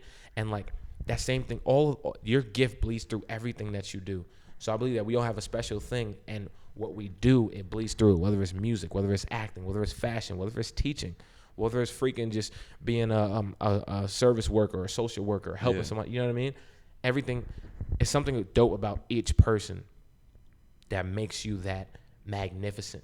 Will Smith and Eddie Murphy are 2 guys that actually remind me of my dad. So if you wanted to get an idea of how he was, Will Smith and Eddie Murphy. Yeah. Will Smith worth ethic, like the charm that he has, and how comedical Eddie Murphy was. Yeah. You know what I mean? So like one of the GOATs. Phenomenal. You know what I mean? So like for example, Will Smith, he has this thing about him that he just connects with people. And he makes people feel so damn good. And he has a thing about making you feel something. That goes through his music. That goes through his movies. That goes through him when you're meeting him as a person. That's why he's so talented. And he applies hard work. And his work ethic makes him who he is. You know what I'm saying? Yeah, it's a little gift that everybody has. Like some people, like you just have the gift of making somebody feel something. I feel like that's what I have. I can make people feel something. Now, the fact that like I can do all these other things, whether it's like music or singing or acting or like, you know what I'm saying, the social media stuff or just talking. The reason I'm successful is because I work my ass off and because I have that thing that makes you feel a certain way. You know what I mean? Yeah, you can't even really put your finger on it. You just feel it. Exactly. And you just notice that in some people. Exactly. And that's the gift a lot of times. Yeah. That's the gift a lot of times. A lot of times it's not really like it's not, oh, damn, this person can sing their ass off. Yeah. A lot of times it's like, not something it's something about that person why you buy their records. Yeah. You know what I mean? That's the thing, too. First of all, bro, thank you for the nice words. Oh, by the way, that's real, and you are talented as hell. Yeah, second of all. And absolutely. Other thing, I wanted to go back. Yeah. We all over the place. My bad. Hey, if y'all still tuned right now, make sure y'all hit the subscribe button. You know what I'm saying? Link in the bio to everything. We can drop it out though. I was just gonna say, I obviously never met your dad, but I think you'd be damn proud. Damn, thank you, bro. For real. You're a great guy. Damn, bro. You're doing big things. Making me, and you definitely have a huge work ethic. I can see. I'm not even with you, honestly, that often. I haven't seen you in weeks now, but I see you always grinding for what you want out here, and I love seeing that. So yeah, he'd be proud, bro. Just and the little things I do know about you. You already made me tear up earlier. I was like, damn. But yeah, I just wanted to make sure I got in there because I really truly believe that. I appreciate that, bro. Yeah, I appreciate that. Damn. Well, you're golden, bro. thank you, man. But That's real. He left me hanging. Y'all saw that? I looked down. Unsubscribe. Now I'm joking. I looked down. Nah, dang, wait. All right. I'm sorry. I don't know how much I missed out, but like, so when I moved to California, I moved to California. We're Back on track. Yeah, we're getting closer to like the Come Up story. What you doing now? Right? So I moved to California. What you doing out here? It's funny because I moved to California when I was 17. Yeah. And when I moved out here, I moved like I was like working every day with like football, like my senior year and stuff like that, and junior year. It's funny, I had a regiment. I'd wake up 3 o'clock in the morning. I live 2 hours away from school, took the bus wise. Wow. Woke up 3 o'clock in the morning. Class probably started like 8 or 9. 3 o'clock in the morning, made some eggs, made some breakfast. Was out the house probably about 4:30. Got on the bus, and I got to school about 5:30 or probably like 6, depending, because I might beat traffic, so I might be there in an hour and a half. Yeah. And I train on the field. Yeah. Rain, snow, Sleep, hot, whatever. everything. I train on the field by myself. This really messed up sort of field by the school every day. And sometimes I trained across the street from the school, and I trained for hours, and then I'd get dressed and go to school. And if I got out of class early, like my day ended early, I would go and train on the field again by myself or my friend Jamil. You know what I'm saying? Shout out to Jamil. And then I would go to practice. Then after I got out of football practice, I'd go and train again by myself. You know what I'm saying? Or my man's Jamil's. And like I'd get back home probably about 6, 7, 8 o'clock, and I do the whole thing every single day. You know what I mean? And Eric Thomas, shout out to Eric Thomas, he was a big part of that too. And so like that was my regiment. And I actually had this like picture of my dad. I used to salute when I left. But yeah, so that was a big part of my regiment. So I worked my behind off. And there's times where people would walk up to school, they'd go to the bus and be like, damn, this dude Wendell over here training, he's crazy. Like, I don't know why he going that hard. Like, he's crazy. You know what I mean? Like, this is not going to amount to anything. You know what I mean? That something was up. Yeah, it was like, it's not really going to amount to anything or whatever. And then they didn't see it. They didn't see nothing. And I always had these dreams. And it's funny, even when I told people, like, because my coach had a certain, I wasn't getting the love that I probably should have got from colleges. You know what I'm saying? And granted, my grades weren't the best. So I was going to go to JUCO. And I was going to either stay out there. But for me, I didn't want to stay out there. I wanted to go crazy. I wanted to expand. And I remember when I got the opportunity to go to California, I was the only person I knew. I was the only person, I knew, and I'm not even exaggerating when I say that. I was the only person I knew that was about to go to LA. I moved out there when I was 17 by myself. I went to Pierce College. I lived in a 10-bedroom house. This is very illegal. Like a common house? No, I lived in a 10-bedroom house, quote unquote 10-bedroom, with 30 plus people. It wasn't a common house though. Like no, this was a house. Like this was probably supposed to be like a college house. I mean, it was near CSUN, but I'll tell you this much: that house was probably like four or 5 bedrooms. 10-bedroom house, like it was probably about 4 or 5 bedrooms, like literally. The living room into 2 bedrooms. Oh yeah, the closet rooms, a room that was supposed to be like a certain area that they all turned into, and then we had a garage, and then we had a back house. School there? All college kids or just people? Oh, I don't even know if I can say this. You can say a good amount of things. Like it's uncensored. He was like explicit. Yeah, he was like, oh no, say it. Yeah, what kind of legal stuff was y'all doing? No, don't worry about it. Give like it Drewski, he'd be like, oh, we tell over here. Could have been record. Shout out to Drewski, he's jokes. We gonna work soon, bro. But a lot of them went to the school. But mind you, I'm in JUCO, and we got a lot of people coming from a lot of places. So I'm 17. The oldest person in our crib was probably about 29, 30. Damn. Probably you had a crazy time. No, it was wild. It was wild. Yeah. Like, I'm talking about, like, there was parties that we had that was thrown, like, everybody in the valley was going to our parties. Helicopters shut it down every weekend. It was a time the house was supposed to get raided. Like, it was wild. Like cops supposed to raid the house. Actually, my bad. The first week I came there during summer camp, I put my clothes, my stuff, I lived out of suitcase, air mattress, everything. Had like 5 different people in my bedroom. Wild. Yeah. But that's my bedroom alone. We had people sleeping in the hallways, living room, bathrooms, like wild, really going through it. First I get to practice, we working out. I take a knee, right? I'm chilling. Yeah. And my coach is like, at the end of it, you know, he's saying, all right, good job, da-da-da. He making an announcement. He's like, okay, serious topic. Everyone who lives on so-and-so Canby Ave, I need you guys to listen up. As a matter of fact, stand up. You know what I'm saying? Some people were standing. He was like, Yeah. and he broke it down. He's like, y'all better stop doing what y'all doing. He was like, because I just got word that the sheriff or whatever it is are planning to raid y'all crib. And I'm like, bro, I'm sitting in the back now. It's like a first day in college. I'm a You freshman. talking about where I live? I'm 17, bro.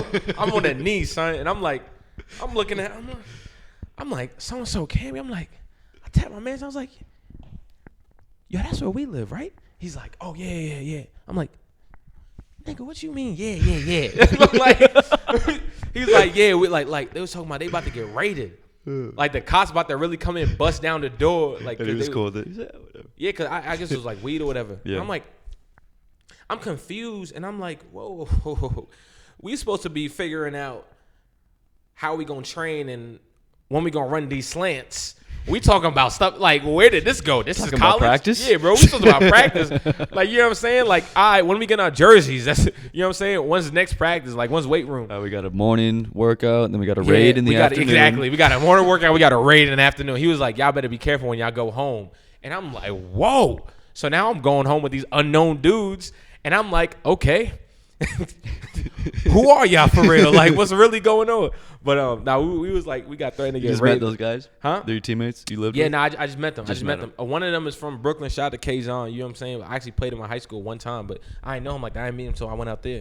But It's funny now you we guys all end had a up there. tight family, yo. Like, we had people from Jersey, Philly, Florida, New Mexico, Georgia, all around the place. You know what I'm saying? Like Texas, like Bro, you all guys that, had your own Oklahoma. little hostel going. Yeah, no, it was wild. It was wild, but it was lit. And it was a great Bro, time. those are some of the best times, even though they're hard times. Phenomenal. Uncomfortable at times, but like you always look back and it's like, damn, that was Yeah. a once in a lifetime. You never want to do it again. You probably never want to live in a house like that again. No, because it You want your own was wild. space. You want your I own space. guarantee you right now, we had cameras. That was easily the best show on MTV. Easily. Jersey Easily. Shore. Wow. It was Where wild. was it? I can't say that. I don't want to. We not bringing that. Everybody that know the spot, y'all know how it was. You feel me? And it's so funny because like I'll meet few people today, especially like girls that went to CSUN, and I'll be like, oh, I used to live at so and so house, and they're like, oh, you used to live there? I remember going there. Like, I was like, wait, you remember going there? I lived there. I remember what you was doing there. Then. Like, nah, it was crazy. Hey, But which room were you in? huh? Just gotta ask him that. And I was in my room was lit, but like we didn't have much activity in my room. I'm I ended up picturing moving like to the back literally room. different party in every room. Oh no. We ended up getting the house next door in the back. I don't know how we actually did this. Where was this money coming from? Yeah. Because when I fast forward to this, it's gonna be crazy.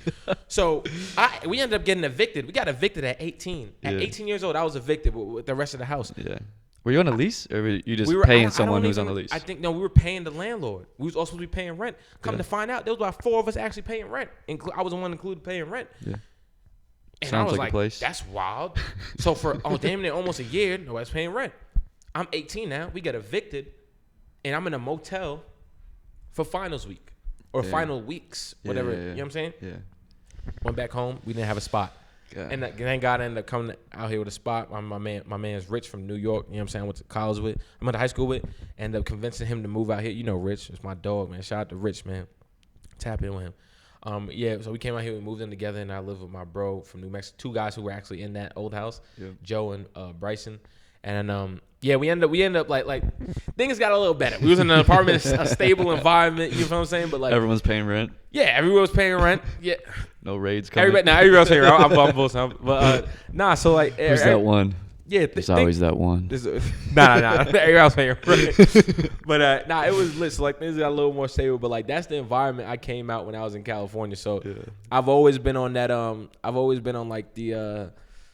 Yo, we working and we grinding, and everything that I have right now and everything that I've actually accumulated, whether it's like for people who don't know, like I ended up blowing up on TikTok, social media, and like I blew up for me. Mm-hmm. Like I was actually rapping on there, which is crazy. But then people just banged in my personality, and they kept growing from that. Bro, get into that. Like, when was the moment that happened for you? That I blew up. So, man. Was it one video, or were you just going every day and it just accumulated? I got TikTok because I was working at a job that we were working at these schools with kids, right? Yeah. And then it's were they funny. telling you about it? Yeah, they were like, "Do you have TikTok?" And like, but like the kids loved me. Yeah. You know what I'm saying? So I was already Wendeezy. Like, actually, the way I got the name Wendeezy is like so crazy. I'm so sorry because this sounds all scattered. I was mentored by, you know, Terrell Owens, right? Yeah, of course. He was my mentor when I was 18. Hell yeah. To like for like a couple years, like, and him and another guy named Matthew Hatchett who played on the Vikings with he played slot with He's on the Vikings? Yeah, he was on the Vikings. He played slot with you from Minnesota. Yeah. He played slot with Randy Moss and Chris Carter. God damn. So he played with them, like he know them, like you know what I'm saying, like so he named me Wendeezy one day. You know what I'm saying, like, and he would call me like Deezy, Wendeezy. Just in practice? Huh? Like in practice? Nah, when we was just training, because I was training with the pros, like when I was 18. You know what I'm saying? Like that sounds very crazy. It's not a flex, but like by the grace of God, I got that opportunity, and I met them.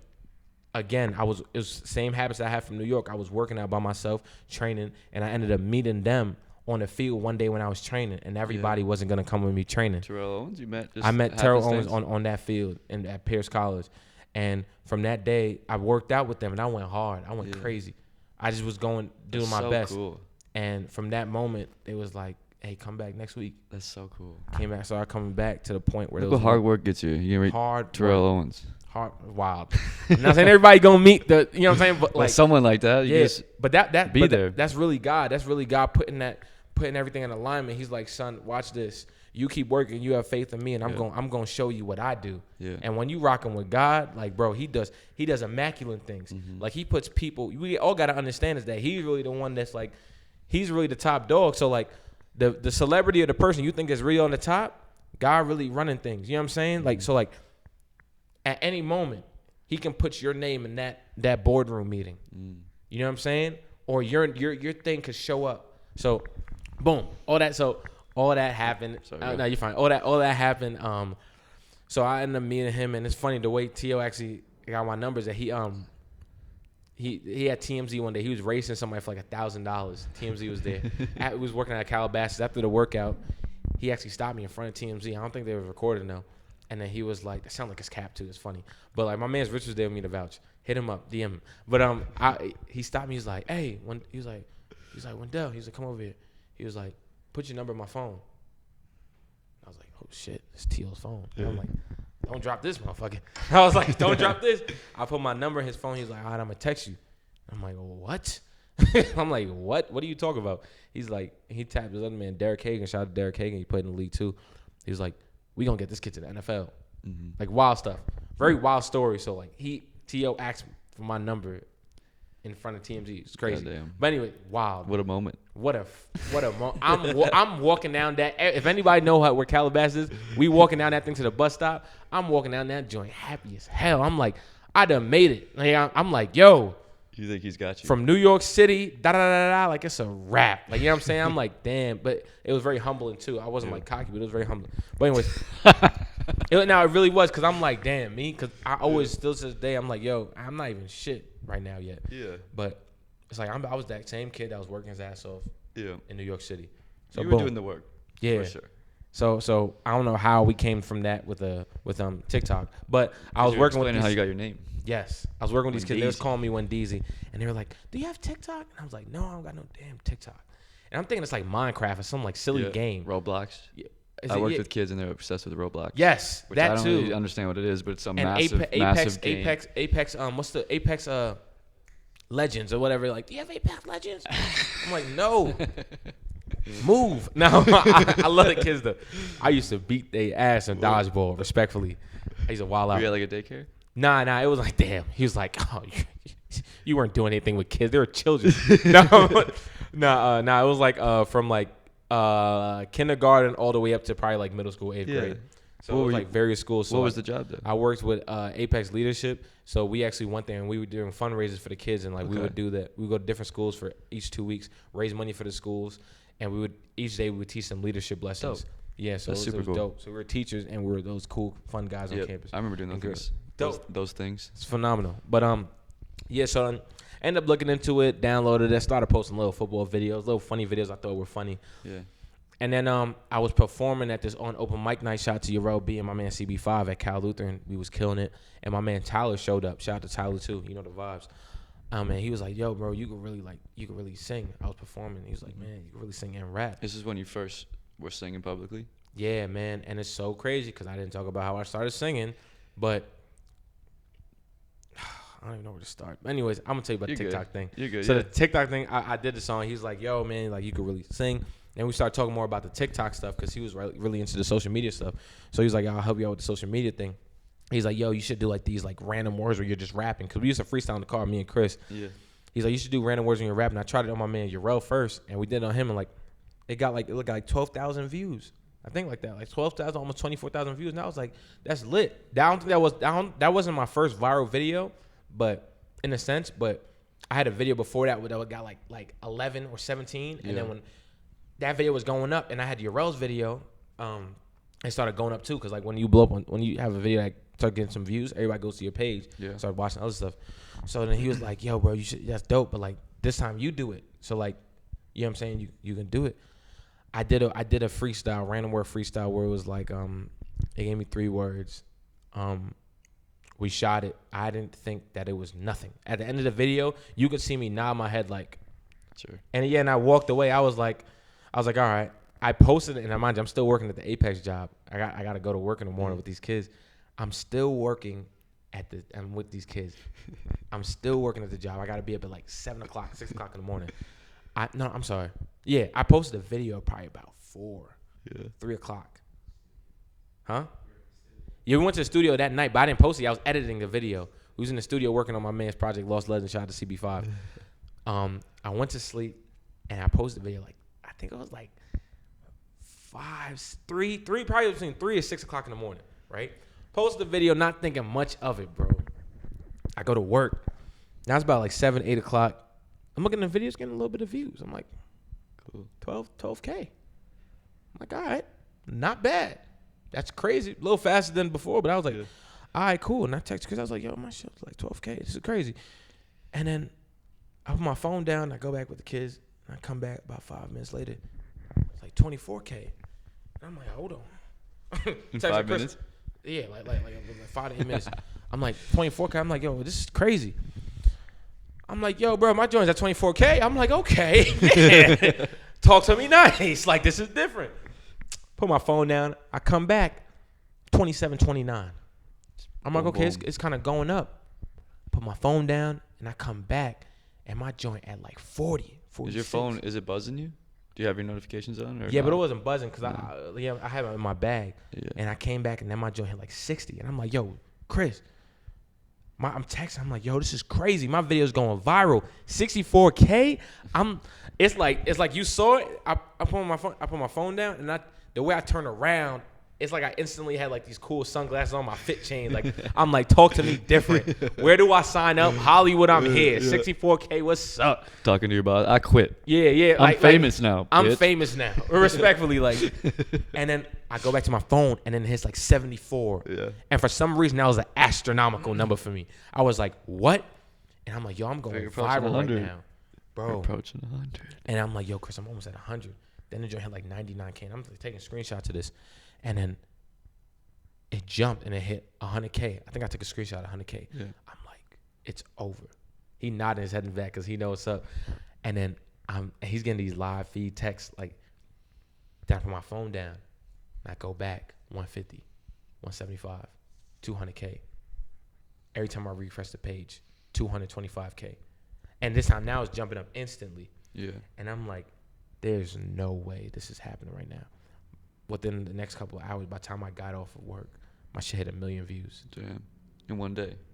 Oh, the day not even over yet. It's probably about lunchtime. Jeez. Now I'm like, oh, this is wild. Then it's like, now when you refresh it, it's a little different. Because now it takes a while for it to get to 1.1. Yeah. Then it started getting to 1.1. Fast forward, I'm bugging out. I'm posting. I was like, yo, I just hit 1 million by the end of the day. And I'm talking about end of the day is probably like 8 p.m. Yeah. I was at 2.9 million views. Damn. My followers jumped up for about 32 followers, or like 64 followers to I think 32K. Just one video. One video. Fuck. That one day. The next day jumps up even more. Yeah. Next couple days, 64K. I do another video, 74. Boom, boom, boom, boom, boom, jumping up. And I finally hit 100K January 12th. And I blew up that video. I posted that video about December 15th, maybe. Yeah. You know what I'm saying? Yeah. January 12th, literally a month later, I hit 100K. Fuck. And I'm like, whoa, we doing something. The power. Wild. Of Yeah, I didn't. social media. It's crazy. It's crazy. And then I was just posting video, and they was loving the 3-word freestyles. Like I was going live, and like people was loving it, and people was just. And I realized at a certain point, I'm like, oh, it's not necessarily the raps, it's me. Yeah, there's And like the energy. I didn't peep until we went live. After I went viral that same day, we went live. Me, him, and we ended up making songs. And we made a song about my life. We made a song about God. We was just freestyling, and people just loved it. Mm-hmm. And it was so refreshing to them. And what's crazy is that I was the first person. If not the first person, I was literally one of the first, and it had to be 3 of us on TikTok who did that. 3-word freestyles. And I honestly, and I'm probably being humble right now, I was probably the first person to do it. After my video started trending like that, I'm talking about when you typed in a rap on TikTok, I was the first video popping up. Where did you get the idea from? My friend, he was like, yo, you should do these 3-word freestyles. But he was like, do it on the random word generator. But I didn't do it. It was just like, give me 3 words and stuff like that. And shit, thank God we started just practicing freestyling a lot. But it's crazy. So when that happened and I started growing, I had this one guy. He actually hit me up. He's like, yo, we should collab, do some stuff. I'm like, all right, let me look at your stuff. And I'm not in a collab, but I don't really know how to do it. I'm new to this stuff. Bro, this guy was stealing some of my video ideas. Literally, scene for scene. There was one scene where I was literally in the car and I took a drink of like a juice. Like I took a drink. We're not promoting Chipotle, but I took a drink like this. Yeah. When the person gave me the words and I started rapping, he did the same exact video. There was another video where I did certain thing. He did the same exact video. Probably switched the words up a bit. And I was like, yo, he's going viral. And I was like, wait, what? And I got to the point where people were tagging me. It was like, yo, Wendeezy, he's taking your stuff. Da da da da da. You know what I'm saying? And I was like, that's when I started realizing, oh, this impact is for real. Like this not BS. Yeah. And when I was going to these schools, they started like recognizing me. I was gonna say that's what I thought you were gonna say. The kids are gonna be like, look at this is you. You want to know what's crazy? You want to know what's crazy? You want to know what's crazy? So that day that it blew up, and I was there with those kids. Yeah. Lie to you not. I went to my friend. I'm like, yo, bro, one of my videos is going viral on TikTok right now, and a little kid kind of overheard it. And I was like, yeah, bro. I was like rapping and like went viral. And the kid looked at me. I lied to you not. The kid looked at me. He was like, I could see him in the periphery. He was like, you recognize it? And yo, but like this is the first day I was at that school, so nobody really knew my name. Yeah, they didn't know yet. So he tapped me. He was like, Wendeezy live? I lied to you not, bro. Yes, sir. He was like, Wendeezy live? And I was like, and I looked at him. He was like, I saw your video this morning. And I'm like, no, you didn't. I was like, stop lying. He was like, no, you were rapping and you had like the 3 words. And I was like, what? And then he was like freaking out and he ran to go tell his friend. That's the last I saw the kid that day. I don't know. Gone forever.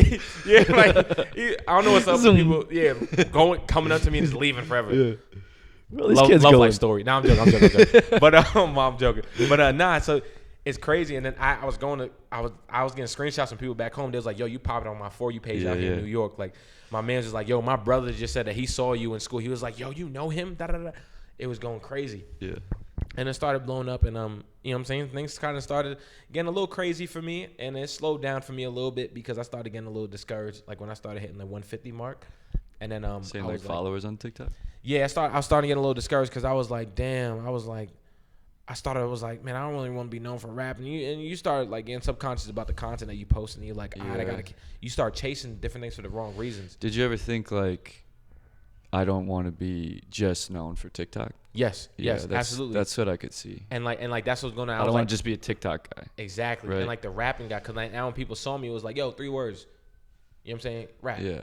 And then it was like, I don't want to be known for that. In person, you're saying? Yes. They'd come up to you and just do that? Yes. Yeah. Even grown-ass people. Like till this day. I think that I started veering away from it because I started rapping bad now. Like when they asked me it, I would be like, you know exactly what I'm talking about. I did it a few times. I was like, I didn't get nervous. I started doing it on purpose because I didn't want them to keep asking me, like respectfully. And I think the people might know who they are if they see this video. Because there was times I was like, man, I haven't done this in a long time, and I'll be like, da da da da da, and then like it won't be that good, and then like they stop asking because it would be. They look at you like, are you sure that's you? No, they'll know it's me. But then they're like, man, that wasn't exciting. I thought it was. Because they'll come up to me and be like, catfish monkey, rap. And I'll be like, one time I was like, yo, do I look like that monkey? Where's this happening? On the street? Or yes, like a party? bro. No, like anywhere like I was. Like I remember walking to a party one time. It was like 3 words right now. And I was like. No. I was like. He's like, no. I'll be playing football too. Like, did you hear about the Rams situation? Yeah. But I was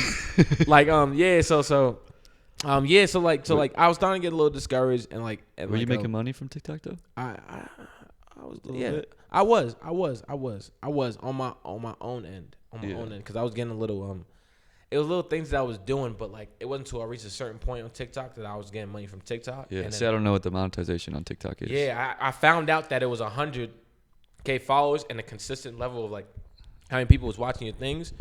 I found that out when I was like at 175. Yeah. And I was at 100. I could have been making money from before. And then I was making some money from there. And I closed one of my brand deals. Shout out to Bombas. And then that's when I linked up with Antoine. And we started, shout out to Antoine. And we started doing like a lot of dope stuff Come Up episode 1. Let's go, yes, Antoine. Sir. Yes, sir. The GOAT. But that's my manager, by the way. Shout out to him, man. And shout out to my man, Peace. You know the vibes. So boom. So it got to a point where I got a little discouraged, like around probably like 125, 150, probably like that. Yeah. And then got a little discouraged, and I was like, damn, I was just thinking too much. And I posted another video, and I hit about like damn near 200, close to 200. And then I started getting real like discouraged. Like I wanted to do just more stuff, and I want to just grow. But then everybody was telling me, yo, just stick with it, and then that's gonna feed into other things. And I was talking to my mans back home. He was like, bro, you understand like how many followers you got right now? Like I would go live, and then people would be like, yo, like I didn't see your video today. Like why'd you stop posting? And he's like, nah, those are real people, and like they're affected. Like there's people right now that are waiting for you to post a video, and you haven't posted, and they're waiting. They don't like going on TikTok. Some of them probably don't like going on TikTok no more. Yeah. Because I was getting attraction, bro. Like I'm talking about viral. That video I was telling you about that hit 2.9. Yep. Literally like a few days later, maybe a week later, it hit like 5 million views. Yeah. You know what I mean? So like, it was just going crazy, and like it got to the point where I was like, all right, let me think about this. I was walking down the street too, and I was like, all right, Wendell, imagine if you had 200,000 people behind you right now. Forget that. Imagine if you had 1,000. Exactly. Seriously? 64,000, whatever it is. You had that many people walking behind you, and I want you to turn around and look. Those are the people that's like they watching you, like they fucking with you. You got people, and I think when people get into those depressed places, they think that nobody really cared. When you really look at the bigger picture and those numbers turn to real faces, like when I would go to the mall and like these kids would see me and like get hope in their eyes, that 13-year-old me lit up because I'm like, that was me. You know what I'm saying? And right now, all I really want to be is that kid. I want to be the person I looked up to when I was younger. Yeah. You know what I mean? I want to be that guy, and like when I'm that dude, I'm straight. And as long as I'm being that guy, I don't really care. I'm gonna keep it 1,000 with you, bro. Stacked. Like the accolades are cool, and the money, obviously the money is dope. But like all of that stuff will be very meaningless if I'm not that person that I wanted to be when I was younger, and like I was when I was younger. Yeah. You feel me? Absolutely. If that gives you fulfillment, like you don't want to be. That's what I've always kind of thought, or not always kind of thought, but I've really come to hold the opinion of strongly, I guess is the best way to put it. If you're doing anything like that, like you want it to be something that you actually enjoy, is yourself. Because if you get a following for that, or that's like what you're making money from, like then you're gonna have to either you love it and it's gonna be awesome, or you're gonna be kind of faking it, and then you gotta fake that forever, or throw it away, I guess. Yeah. And like then it's not even really you. You're not probably enjoying it, and like that just sounds horrible. I don't know. Like that's you know what I'm saying? That bleeds into my music right now. And to backtrack on that a little bit, there's a lot of flashbacks going on here. Like I feel like we're like in a Family Guy episode. It's like that one time when so and you see the bubble pop up. Yeah, we're gonna have some dope effects in here with the green screen or whatever. But it's funny. I always wanted back when I was a kid, right? Yeah. My first dream job. What was your dream job when you was a kid? Probably definitely sports. Sports? Yeah. My dream job was I wanted to be an astronaut. Really? That was the first thing I wanted to do. And then I also wanted to be a firefighter. I wanted to be like my dad. But I also wanted to... Sorry to cut you off. Now, what is it? I just want to give an honest answer. It was probably to be in the Air Force because my dad was in the Air Force. Ooh, okay. Yeah. And then it was probably sports. Yeah. I like that. What kind of sports? Football for sure was like my biggest love. Yeah. And then I played baseball and I wrestled growing up. Okay. So baseball, wrestling was... I excelled at all sports. Yeah. Say it humbly. Wrestling, I really excelled at really young, but I loved the other sports kind of at the end of the day more. Football was like the one I loved the most. Baseball, I was kind of up and down with. I liked it a lot, but not as much as football. But back to your story. Now, when I found out that wrestling was fake, I'm gonna tell you right now, that hurt more than finding out Santa Claus was WWE real. shit. Yeah, and till this day, it is real. You know that's not what I'm talking about, right? I know. No, I know. I know. Imagine I'm here right now. I was like, yo, you was in the WWE when you were a kid. When you was a kid, bro. You know John Cena? No. But but that's what I'm saying. Mentor, like T.O. Right? Hey, that'll be some stuff. No. But it's crazy. So like. When you saying wrestling right now, I'm talking about when I was younger. I love WWE. I never knew that like wrestling was you guys like really grappling. Yeah. But like when I found it out, I was like, that's interesting. Yeah. But like that's really wrestling. So that's crazy. That's dope. But so I wanted to be an astronaut, right? Yep. And then at a certain point, you know, that dream kind of it didn't die, but it was just like, all right, there's a lot of things I started liking.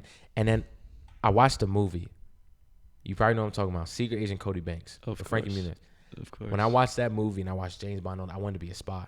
Yeah. Secret agent. So I wanted to be a spy.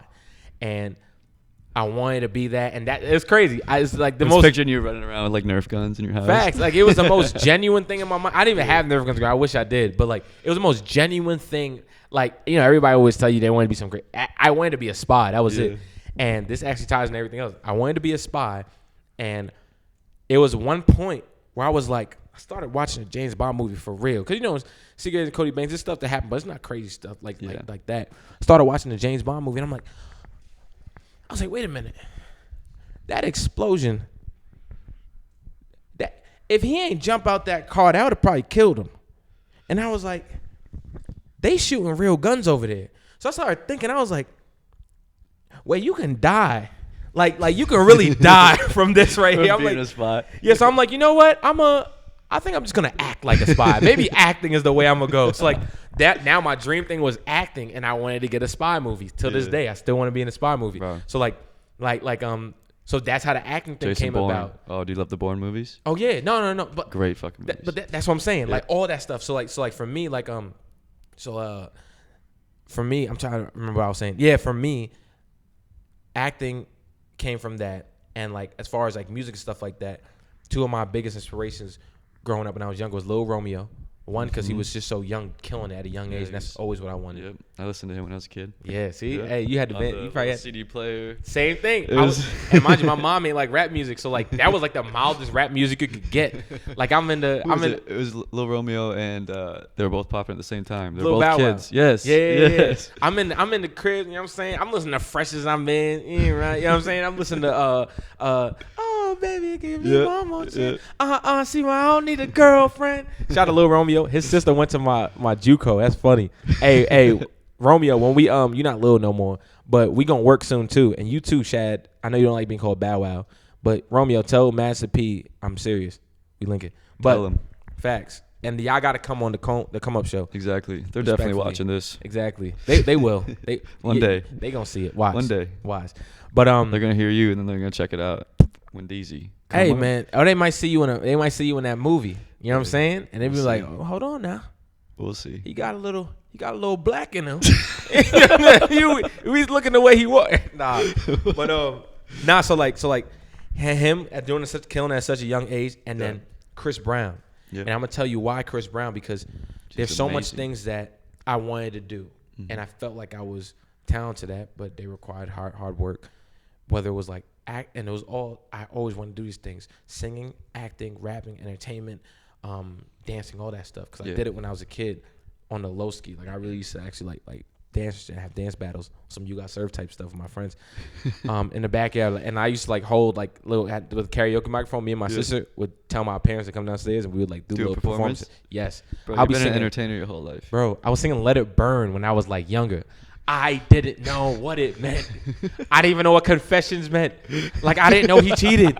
Like I was in my confession. Just when I thought I still like it. You know what I'm saying? And Just I'm like killing it. at a kid. So passionate. Yeah, bro. And like you grow up and you start. You was like, wait, what? You was like, damn. I mean, we know black men don't cheat, so we know he was acting in it. You know what I'm saying? Yeah. Boom. Let's shake on it right now, so the world knows black men don't cheat. There it is. Are we smiling? Photo. Anyway, but well, we about to get some comments for that. But that right there made it official. I don't give right? a shit what anyone exactly. says. The cosign. Come up. But But anyone ever questions you, look up this right? video. Look at this exactly. episode. Easy. Send them the link. I gotta get. I know the. I need to know the exact timestamp. We'll figure it out. We go. Yeah, comment the exact timestamp. But yeah. So me seeing him do so many. Yeah, me seeing him doing so many things like Chris Brown. Yeah. I was like, damn. I want to do so many things too, and I know I can, and I know I want to. Me seeing somebody do it, it's like, okay, I'm not alone. I'm not crazy. Yeah, absolutely. So I can do these things. Absolutely. So like Chris Brown too. I always say like with a lot of people like is always like, you know, I haven't met them yet, but Chris Brown, respectfully, in all respect, Chris Brown hasn't met me yet. Mm-hmm. You know what I'm saying? Mm-hmm. So I don't really look at anybody like on these hierarchies. Obviously, respectable, he's a legend, but you know what I'm saying? We gonna link.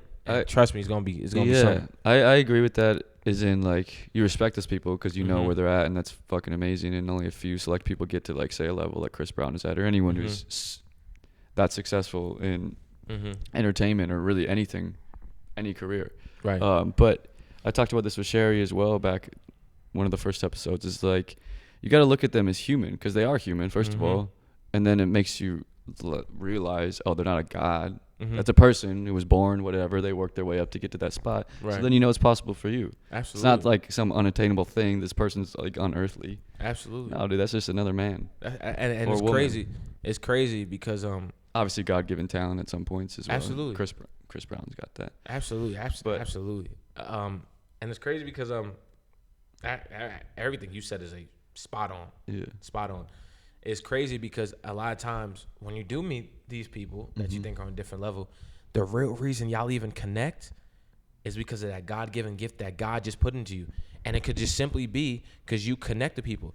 Y'all want to know, like, if y'all don't know who Twan is right now, you're going to know. But you want to know why Antoine is, like, he so, like, loved in all these areas?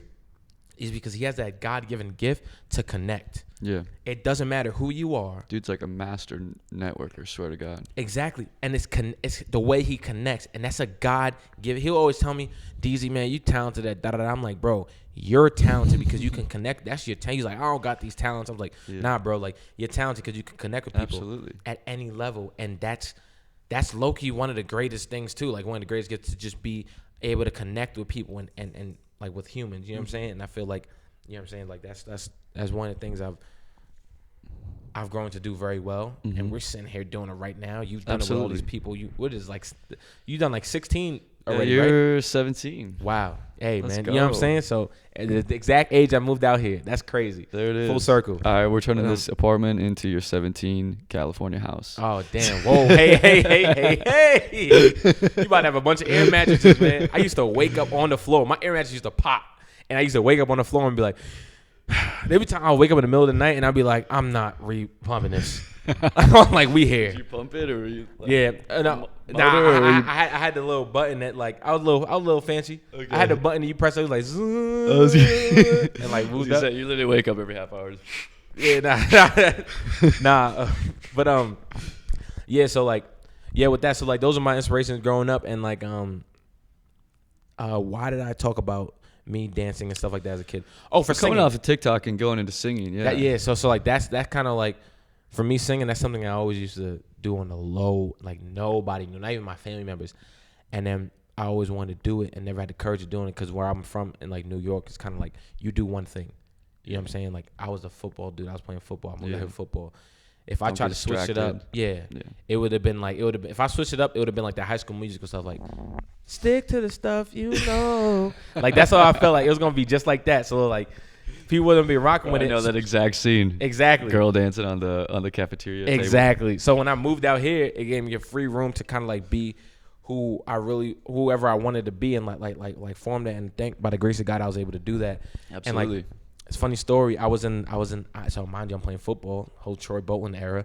And I'm in the tub, right? As far like ice on my ankle, and I start singing this Daniel Caesar song, and I recorded on Snapchat. I'm like, if you ever start to wonder, all the rain and all the thunder follows her around, you better cut that girl loose.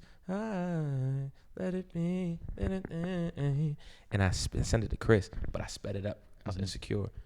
I sped it up, and I'm sorry. I just broke out of what is High School Musical? It is. Get on the table. Hey, I start wilding. But I sang that and I sent it to Chris, sped up, and he was like, he started hearing like the little. He's like, wait, send that again. He was like, this time not sped up. I was like, all right, and I sent it, and he was like, meet me in my room right now. Oh yeah. Pause. That sounded crazy. Say He was like, God damn, I'm in you got me hotel hot, room bro. 217. Get up, pause. Nah, You that's got not me what happened. so hot, but bro. he was like, pull up to my dorm after you done with the training. And say how you said it like a man would say it. Hey, come over and hang out, bro. oh no, nah, that's not what Nothing happened. sexual. Whoa. That's not what happened. But anyway, it's funny. So me and Chris was close at that time. And Come over, hang out politely. the way that Chris even got into like thing, like, I mean, he'll tell you, like, he can tell you for himself, but so at this point I'm like pretty big on campus. It's senior year, homecoming, my birthday, I'm about to throw a party. I'm saying everybody about to come to my party. I'm making crazy theme, 90s theme. It was gonna be dope, crazy. And everybody's like, yo, you should get, I'm figuring out who the DJ is, and they was like, oh, you should get this dude. And I remember one day I was with Chris, and he wasn't really known on campus like that. You know what I'm saying? He was like a sophomore. And I'm like a still phenomenal guy that he is today, still. And I love this guy to death. Like, honestly, I love you, bro. So I'm in his room, and then he's got this new DJ set up. Yeah. So geeked, so turned up. He's like, yo, scratching this joint. He's like, yeah, man, I haven't really had a gig. I did this one thing for my mom, but, like, I'm trying to really do this stuff.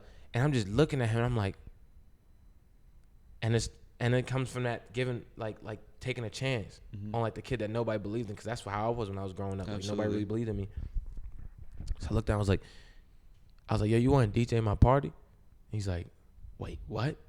And it's kind of like, and it's very humbly speaking, but it's kind of like that, like, guy that everybody knows asking, like, that freshman, like, yo, come up to varsity and come start. Yeah. You know what I'm saying? Like come do that. Yeah. He's like, wait, for real? I'm like, yeah. He's like, you sure you don't got anybody else? Like I just started. Like, why you want to take a chance on me? I was like, listen, man, you just go and keep working out your thing. Mind you, he didn't know how to work it. I was like, working on your thing. I see you at my party. You a DJ. Run that joint. Yeah. How many days was it? What was the time? Like a month or so. Okay. Yeah, like a month or two, right? Nobody knew. After I'm telling him, like, yo, yeah, DJ CB5 gonna do. He's like, who? It's like, bro, pick somebody else. Like, nobody even knows him. What you mean the so and so kid? Like that like random guy or whatever. I was like, yeah, he gonna DJ. I'm standing on it too. I'm like, yeah, him. And they're like, you should have picked somebody else, but all right, I guess. You know what I'm saying? Like, I'm like, watch. Just I remember wait. I came back to Chris one day, and it was the day of the party. I was like, yo, it was the day before. I was like, yo, bro, go crazy. And I was like, it's my birthday. I was like, but it's your night. Go crazy. Chris got there early, set up. From the moment Chris played the first song to the last song at about 3 a.m., we started probably like 7 or 8. Yep. It's probably reached in about 4, but we ended up leaving. Chris ran the party. Everybody knew DJ CB5 after that joint. Everyone. And that was probably one of the best parties, if not the best party that happened at that school in a very long time. You know what I'm saying? Like crazy. Like iconic. Like iconic. Project X type. Almost to the point. We had people jumping off the roof. Yeah. We had some Second party, we had people jumping off the roof. I'm talking about like I went outside, I had a boot on too because I was still hurt. I was still injured. I stood on like this tree stump and like we had the whole party singing me happy birthday. And it's crazy because at my party, what I like to do is like I like bringing people together. Yeah. I had everyone from because usually in Carl's parties like they had the jocks playing here, the theater people here, houses. All these type of houses. Then you had like the surfer people that had you know what I'm saying, and all the sports was all sectioned off, and it was damn near like LA parties. Yeah, and I was like nah. Because I was everywhere on campus. So I was in acting, I was in track, everyone knew me. Yeah. I brought every single person at every part of the whole thing. Student government was there. Yeah. RAs were there. And we had a dry campus too, so we weren't supposed to be drinking. Did you bring the professors? No, but they knew. Respectfully. Everyone, I had a coach that was there. Can't say that. But one of the coaches was there. One of the assistant coaches was there. I brought everybody together, and everybody was in harmony, and everybody was just talking like people that you never thought would be talking to each other was just mingling, and then we were singing happy birthday, and it was an incredible vibe. Party didn't even get rolled, which is incredible, and that set off for him. So like fast forward a couple, this is damn near like this is now closer to me, with the whole like combine and everything coming up. I sent him this little memo. And he's like, "Yo, come through," and he's like, "Let's go to the studio." Mm-hmm. For probably like close to a couple of months, right, 6-8 months, I'm singing in the studio with this guy and nobody else knows, and I'm just practicing my vocal tones. I'm like laying on the ground singing. I taught myself how to sing. Yeah. And he was in there kind of helping me. I'm being like, oh, you should kind of do this, for that long. So like he was the first person that like really learned about it. Gave you that confidence. Yeah. So we've been through like all that, and we've been growing together. And yeah. Yeah, you did that for each other. Yeah, sounds like crazy how it come around. But yeah, it helped him, and then he gave you the confidence to do what you're doing. Yeah. So now I'm singing, and or at least helped you build the confidence with each other. Yes, he definitely did. Yeah, and especially like to believe, because like, mind you, I'm always the one telling everybody else to believe, and he was like, "Nah, bro." Even to this day, he was like, "Nah, you believe." Yeah. Yeah. So I mean, that fast forward to what I'm saying, he's incredibly right. He's definitely right. Fucking GOAT.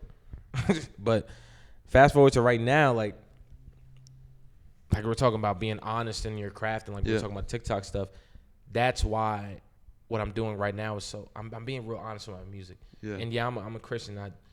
Without God, I'm not here. Mm-hmm.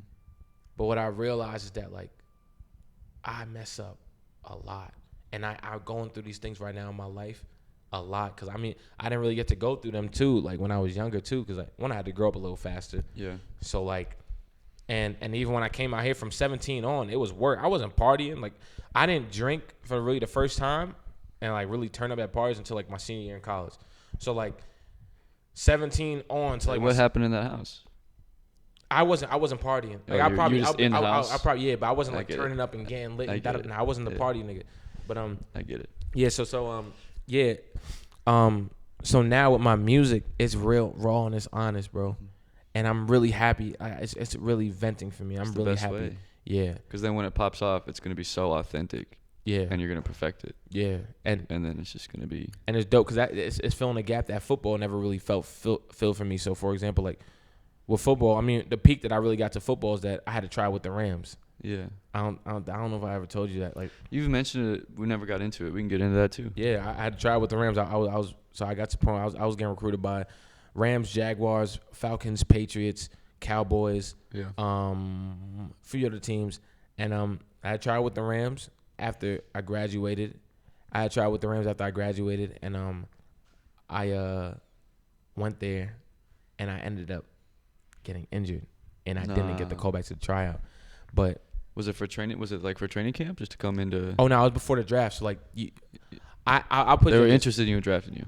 Yeah, no, I put you like this. Or like they were interested in bringing me on the team. Yeah. If I didn't get hurt, you'd have been there. Damn.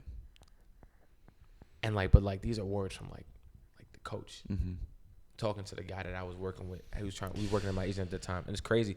Guess the way I got injured though. Crazy. The way I got injured was I pulled my hamstring. Damn. But guess why I pulled my hamstring? My senior year, not my junior year. I told you we were going to national and stuff like that. Yep. And my track coach was like, yo, we have a chance of going to nationals. We don't have it without you being a part of the 4x1 team, because y'all was a group. So I was like, I know, but I'm training for the league. Yep. So in my mind, I was like, I'm going to fulfill this promise that I told them with the track team. So now I'm working out with the track team, finishing up school as a senior, and I'm training at Sports Academy, which is now Mamba. Yep.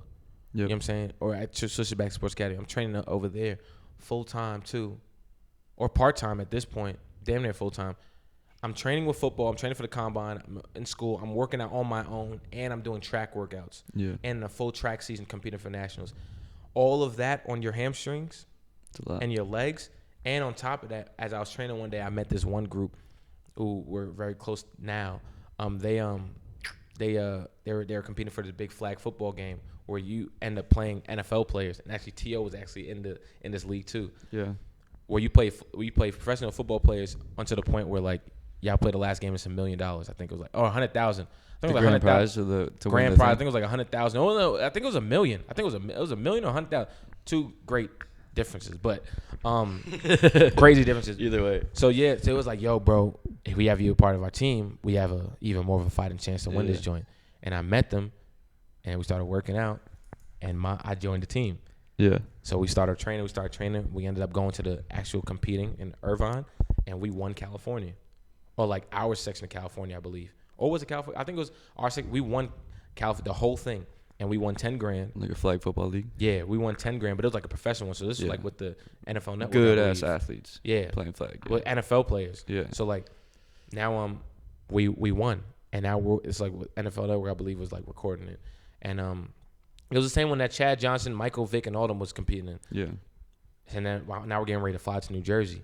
And mind you, while I do the whole workout, I have a Rams workout in like 2 weeks.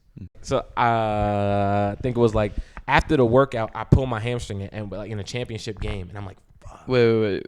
So you won the championship in the flag league, Yeah, no, and then after in the championship game, like to actually like win the $10,000 to leave California to fly to New Jersey to play in the Jets stadium, the Jets practice facility. We I kind of like stretched my hamstring a little bit while I'm working out, but like mind you, I'm fighting all this throughout track season, all that. So like I was doing a lot of stuff to like help other people, but I wanted to do it. You know what I'm saying? So you saying you're fighting, you could feel your you strain? could feel it. Yeah, you could feel it. I'm overworking it, crazy. And it got to the point where like I kind of pull it a little bit, but I'm like, you in game mode. So I'm like, yo, I'm looking at the team too. I'm like, we gotta win this. Let's bring this home. Ended up bringing it home, pulled it a little bit, and then I'm not sure if this was after or before, but somewhere throughout that span, I had the Rams tryout. Pulled it again, the Rams tryout. Fuck. I think I had the Rams tryout like the next week or a week later. I was like talking about long nights. I was like in my friends' dorms, and I was like taking like Epsom salt baths in the middle of the night. You know what I'm saying? Just trying to get right every single day, treat myself, praying and stuff like that. I got to the day of the Rams thing. You know what I'm saying? One of the biggest days of my life so far.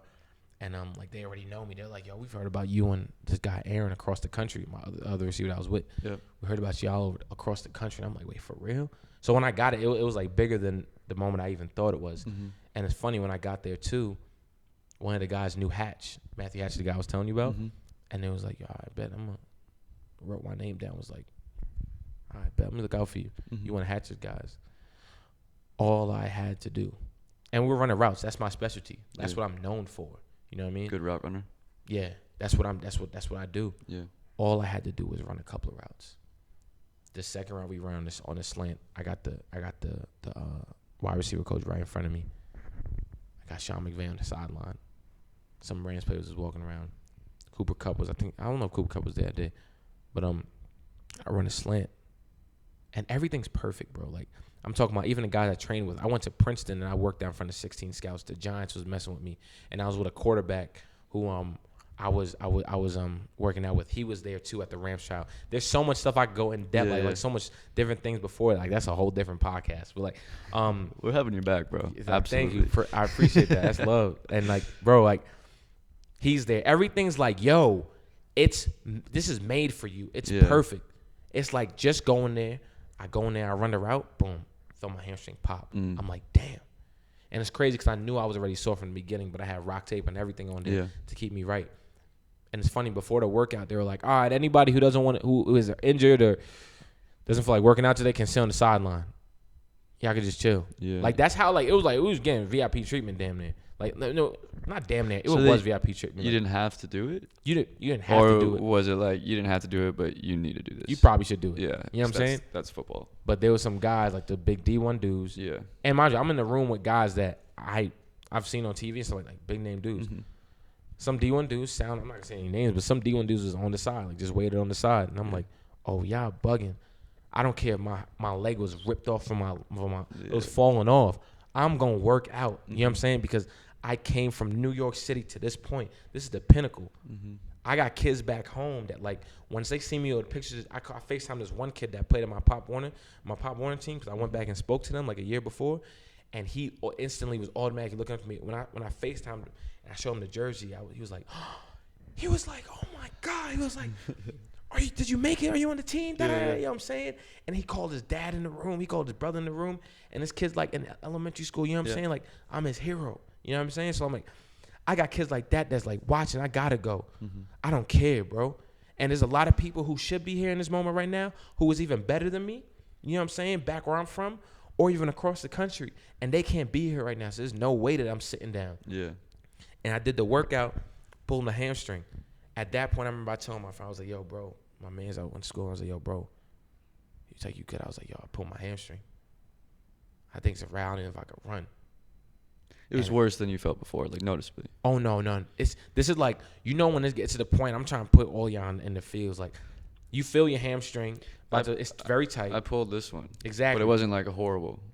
But you know the feeling before you really pull it, and okay, I know I'm at the limit right now. If it pulls even more, I know I'm done. Oh yeah, I was running a 200 track race, and I finished the 200, but I like had a half stride. So I knew it wasn't like the worst it could be, but it was tight. It just felt really tight. Boom. So further than that would have fucked me up. I think it was tight for me, and then when I ran the route, I felt it like boom. Oh God. And then I knew the next level of me pushing it is I'm tearing it. Yeah, absolutely. I knew it. You know what I'm saying? I never had it happen, but I knew it. You know. You know your body. So I told him, like, yo, bro, and it's funny because I'm not gonna be dropping passes like that. When I went for the ball and I pulled it, I run to go get it, and when I reached, my mind just snapped as soon as my thing popped, and like the ball just went right through my hands, and I'm like, because I was thinking about the hamstring. Absolutely. And I'm like, damn, and I'm like, this can't happen. Mm-hmm. This can't happen, yo. You are him. You're better than this. This is what you do. That's where you need to train be. every single day for this. And I'm like, all right, bro.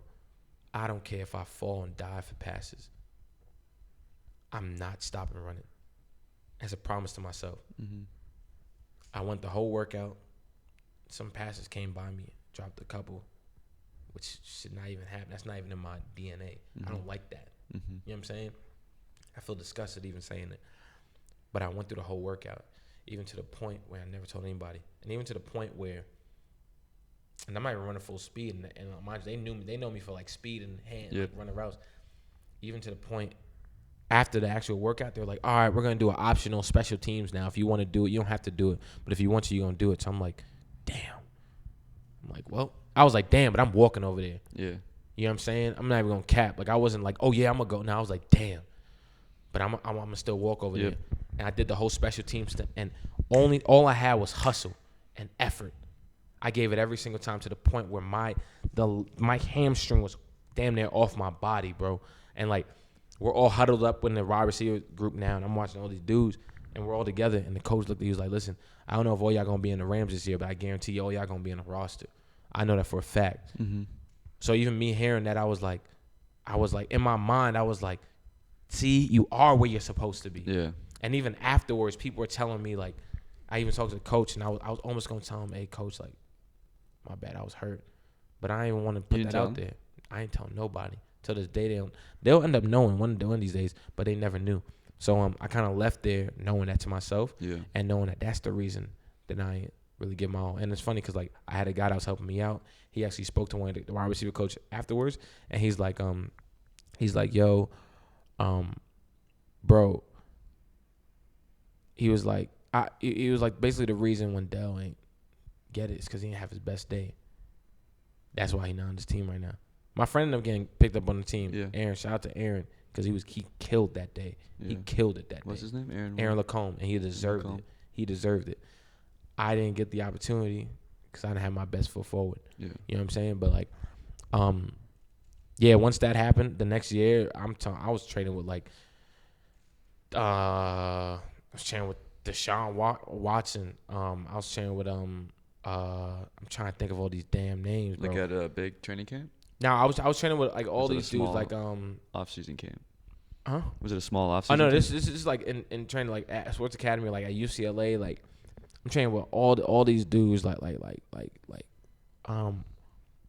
I'm like drawing a blank right now, You're but good. like my bro from like Ohio State, and like everybody knows these guys. You know what I'm saying? Like if I'm just blanking on their names right now, but all these dudes like from like Odell on. You know what I'm saying? Like me and these dudes training with them, and like them even thinking to the point that I was like already on the team or I'm about to get drafted. Like when Deshaun first met me, he thought I was about to get drafted. Like he was giving me advice about getting drafted. Like me and him, like he's a cool ass dude. Shout out to him. Shout out to Quincy Avery's the GOAT. You know what I'm saying? From there, I did a pro day with Princeton, and I did another pro day at BYU. Shout out to Tanner Mangum. I'm sorry. He's the go-to at BYU. I worked out in front of all NFL teams. Worked out in front of like the Falcons were interested in me right before the pandemic, 2019, and the Cowboys. Like, What happened? Did you recover and then you just? I recovered and I was still What- training. I was still training. gonna And I was say, doing what these happened things. then? And the team like I was fucking like teams was messing with me. Even CFL like Toronto was trying to sign me, and like it was always like, yo, give this to your agent, da da da da, and like, you know what I'm saying? That's like a whole different story. But Did shout you out just my choose agent, to go respect. a different way? No. They wanted me. No. They Yeah, wanted but me I'm and, saying like, why didn't you? Because you didn't go play in the CFL, right? I was about to. I got the credit. I got their info. I got their Yeah. phone numbers. I gave it all to my agent, and at that point, it's him and them. I don't know what happened on that, and I don't even want to get into. I don't want to speculate to say anything like that. Yeah. But I appreciate even working with my agent, man. So shout out to him. But you know what I'm So you saying? didn't get the deal done. I don't know what happened. Yeah. I can't even. You know what I'm saying? I could be here and I could sit here and talk shit, but I Yeah. don't know what happened. You know Yeah. what I'm saying? Respectfully. But you know what I'm saying? That's that. Then the pandemic hit, made everything very hard. You know what I'm saying? Absolutely. But I kept training. But then that's when TikTok started blowing up. So now it was So like, this is all pretty recent. yeah, this Leading all, up, I mean, yeah, COVID's been over a year, but everything kind of put on pause for COVID. So leading Yeah. up to COVID, that was all kind of happening like boom, boom in that year. yeah. And then like at the end of that year, that's when I blew up on TikTok. So like now it was like, oh, everything slowed down with this football stuff, but everything I always wanted to do acting and music after football. Yeah. Like one of my biggest dreams was to go on tour singing. Mm-hmm. So like it's like, damn, everything I wanted to do after football is happening right now. It's like, well, I'm gonna take advantage of this right now, and then I'm still gonna train. You know what I'm saying? And then Yeah. like things started like really growing, and it's like, okay, I'm just seeing where God taking me and stuff like that now. Absolutely. But yeah, Absolutely, bro. yeah. At that point when everything happened, I think it was at the pandemic. I was hit. asking, yeah, because did you ever recover, and then kind of what happened from there, and then you were saying, yeah, that's kind of when COVID hit, and then you Mhm. blew up on TikTok, so you kind of are and have gone the other way of where you're still training, but you're putting more effort into music. Mhm. And are you still trying to go hard on TikTok? Or Yeah, not no, as much? I so remember when I told you that I got in that place where I was a little Yeah, subconscious? yeah, absolutely. I hit that again. I definitely hit that again. And cuz my music is different. mostly singing right now. Yeah, it's different than that. And I was rapping a lot on TikTok, you know what I'm saying? Yeah. Like when I go on TikTok, when I go live right now, and I guarantee you we going to have a bunch of people saying, "Yo, rap, da da da." But Yeah. then a lot of people just saying the singing thing too. I think one of my biggest things for TikTok is that I'll keep it 100. If I didn't have to be on social media like that, I probably wouldn't be on social media. Yeah. I think That's the thing with social media. Yeah, I probably wouldn't be on it like that because my piece to me is very important. And Absolutely. I feel like, especially like in relationships, like I can't have friends or like even a girlfriend or whatever that like I don't get any peace from. So social media sometimes can disrupt your peace a lot. And What about it specifically? I just think the keeping up with the Joneses sort of thing. Yeah. Like just that. And The grind of it. And I mean the grind is cool, but it's like the grind that you have in anything. Cause I feel for me, like regardless of how it seems to other people, because I know people might say like it seems like a certain way, like they'll be like, Yeah. "Oh, you killing it, da da da," like you really love this, which I do. But at the same time, look, Lily looking at me. She interested. She want to know how to become. She want her own She put her Instagram ears page. back. What are you doing? But Give me some views. nah. But for me, it's like, it's just like I mean that's all work. It's all work. It comes hand in hand. But really, what it is for me is like the one keeping up with the Joneses part too, and you get so disconnected. Like everybody wants to just flex on social media. So like even for me now, when I go on Instagram, I post a picture and I'll leave. I post on my story and I'll That's leave. good. And like it's good, but at the same time, I don't even be answering the comments sometimes. And it's like I love all the comments. Like I appreciate them, but like sometimes like I literally would post a photo. You can ask Chris. I'll post a photo, and bro, I don't even have that many followers yet, like on Instagram. But like that's how you can like I'll post a photo and breeze. I'll probably come back to it in like an hour. Yeah. You know what I'm saying? I think and then that's- like have a bunch of comments. Is that normal? I don't know Or if like- that's normal exactly, but I think that's a good mental health thing. Mm-hmm. Yes. So you're not just sitting there obsessing over it. That's Yes. how I try to do it as well. I don't have my notifications Mm. on any of those. Interesting. So I'll look at it when I look at it, which some days is a lot, but I don't want it dinging me. Right. I definitely had that before, but I've had them off for a long time now. So, Right. because I don't want to be like have that serotonin rush from like a ding. Like I don't know, that just didn't make me happy. So that's what I think is that kind of what you're saying about like having your life obsessed over TikTok and just social media in general isn't fulfilling. Yeah, nah. It's you. It's not. I mean, don't get me wrong. Like when you got a video that hit, it feels really good. it's But when exciting. you start, when you get that one video and it probably doesn't hit as much, you start really feeling some sort of way, and you like, Yeah. bro, you start thinking too much. That's why I think it's good, like mental health wise, to you obviously care, you want to do good, you want to, keep up with what you're doing, but not make it so deep within yourself, in your own like happiness. So then you're obsessing over the comments, you're reading and commenting back to all those. So Gary Vee talks about this a lot. I don't know. Absolutely. Yeah, I was gonna say because Absolutely. the people like who are commenting great shit, you're gonna love them, and then the people who are tearing you down Absolutely. is gonna feel like they're tearing you fucking down. So you don't give Yeah. nobody really that energy. Nah, it's like you appreciate it. You appreciate all the love. You appreciate if it's doing well, and it actually obviously means something. But don't let it like that determine who you are. That self-worth. really like, become who you are. Yeah. That's Definitely and it caught me because I definitely believed in that and I heard that before and I understood it. But it catch you slipping, especially when you never had nothing like that before. Exactly. Like You I just never learn had it. that attention before. Yeah. You know what I'm saying? So Most people never do. yeah, so That's the thing. It's not like everyone's gone through that. that's a huge fact. So like yeah, I definitely take my time back from like social media, and a lot of times, bro, like I take my time back and it sucks because I take my time back from texting too. Yeah, like texting. Like I sometimes like I don't be texting, I don't be responding back a lot, and like a lot of times it's not even on some stuff like, oh, this person he ignored me. I really like if I'm on my phone, it's really on some music stuff, and I try and just stay over there. You trying to scam me? Like what you trying to do, Lily? I knew she's going to bark. She's not a big barker. She's been great so far. I'm done. Yo, She's trying Lily. to play. Lily, you want to sing a song? I'm gonna sing your favorite song. You ready? I know this is probably one of your favorite hits, Lily.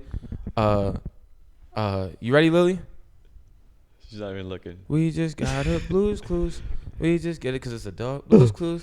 What's the song? The Scooby Doo song? Scooby Dooby Doo. Where are you? Where they going now? Come on, Scooby Doo. I see you. Yeah. Oh, no, no, no, no, no, no, no, She's like, no, no, everyone's singing. Yeah. All right, back on it. Back on track. My bad. Yeah. So, with that being said, I think that you definitely need your break from social media, and yeah, don't even mess with her, Chris. Don't even mess with her. I'll hold her here, maybe. You want Uncle Deezy to hold you? Hey, There it this is. could be clickbait. Lily in the pod. This could be clickbait for women. So basically, I love just dogs and just taking care of, like, I just think that, like, what we have to do with our animal shelters is just very important. And once we continue to do that here at the Come Up Show and when Deezy Live, I feel like, yeah, it's okay. So this dog is a rescue animal. Rescued it with my bare hands. Yeah, it was actually drowning, and I actually picked it up. The vet, everything was closed. I couldn't get a car, Uber, or anything like that. I ran a mile down the road to a vet. Turns out the vet was closed. I had to perform CPR by myself.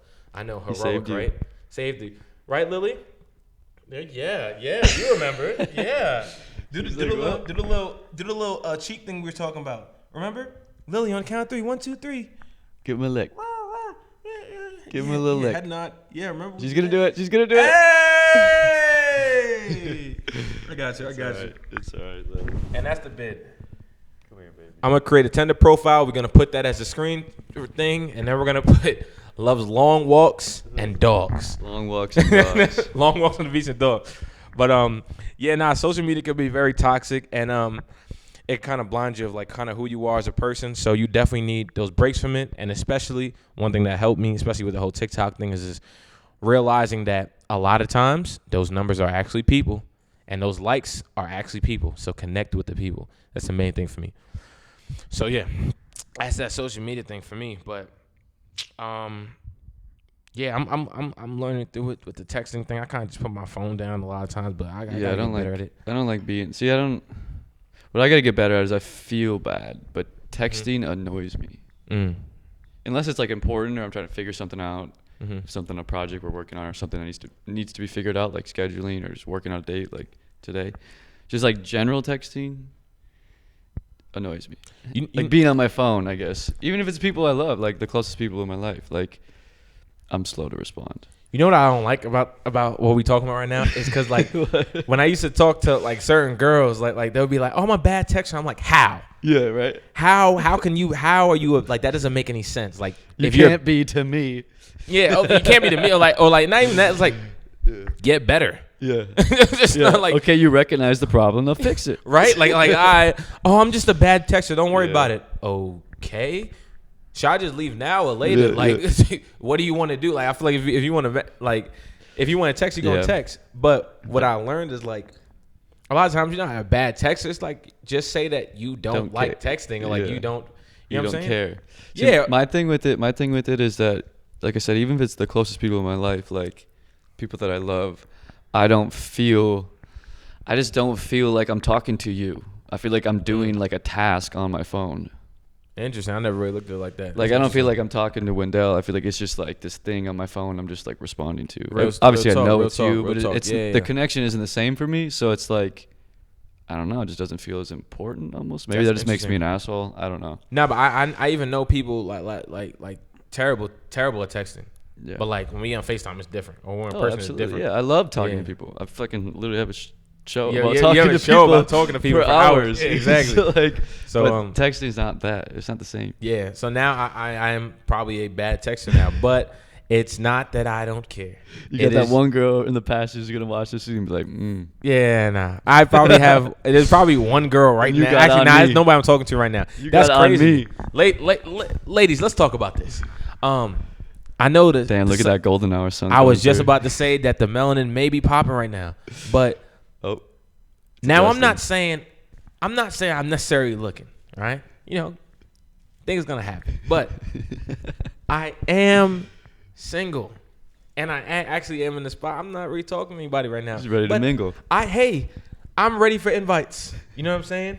But hey, get them Tinder dates, them Hinge dates. Whoa, okay. I feel like now, see, I don't know if I want to attract that. I don't know if that's the energy I want to attract. But bro, that's all I see out here.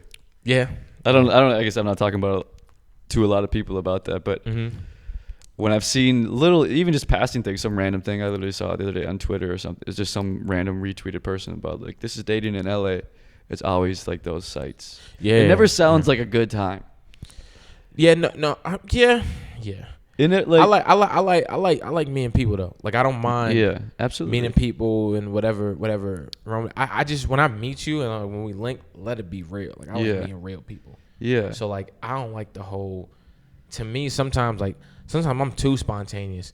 Like I'm like, yo, let's link. Let's just go do something. Yeah. You know what I'm saying? Like it don't even got to be on that type of time, but it's just like. I don't know. I just like connecting with people, and if you're dope, I don't want to go through the whole nonsense phase. Like Absolutely. we Small connected talk that shit. exactly. Yeah. We connected that one day when we Hey, when we who met, are you? right? Yeah. Yeah, we connected that one day. It was automatic. I was like, oh, tapped in automatically. Yo, Yeah. what's your number? Boom, boom. Or you like, gave me your phone. That's how I comfortable you gave this guy my phone. We was at a music video shoot. I gave this guy my phone.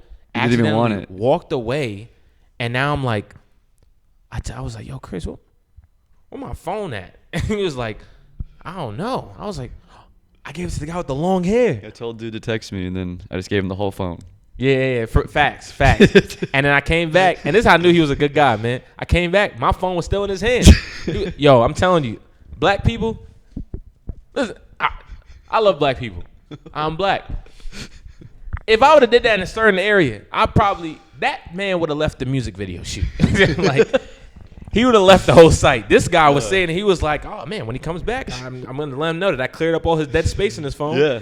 I deleted I got all your double photos deleted. Yeah, everything. I have it all hidden. Videos are organized. Emails are structured. I was like, damn. No, it's funny you say that because that is absolutely true that happened, but I did forget about it. And I think I was talking to someone else, and I just met you, so I was just like, I just got this guy's phone. I have no clue where the fuck he went. Bro, that's so crazy. I don't know where he went.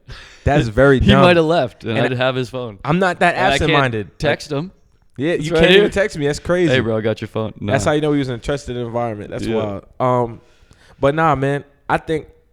See, but all right, boom. I'll put you like this because I know we probably going on. We gotta extend this joint if it's Yeah. cool with you and the people. No, you're good. You feel me? Like one of these days we gotta do like a part 2 or whatever. We gonna. Oh, we're absolutely. I'm gonna do.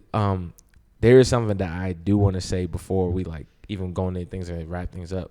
I just honestly want to say, and this is from the bottom of my heart.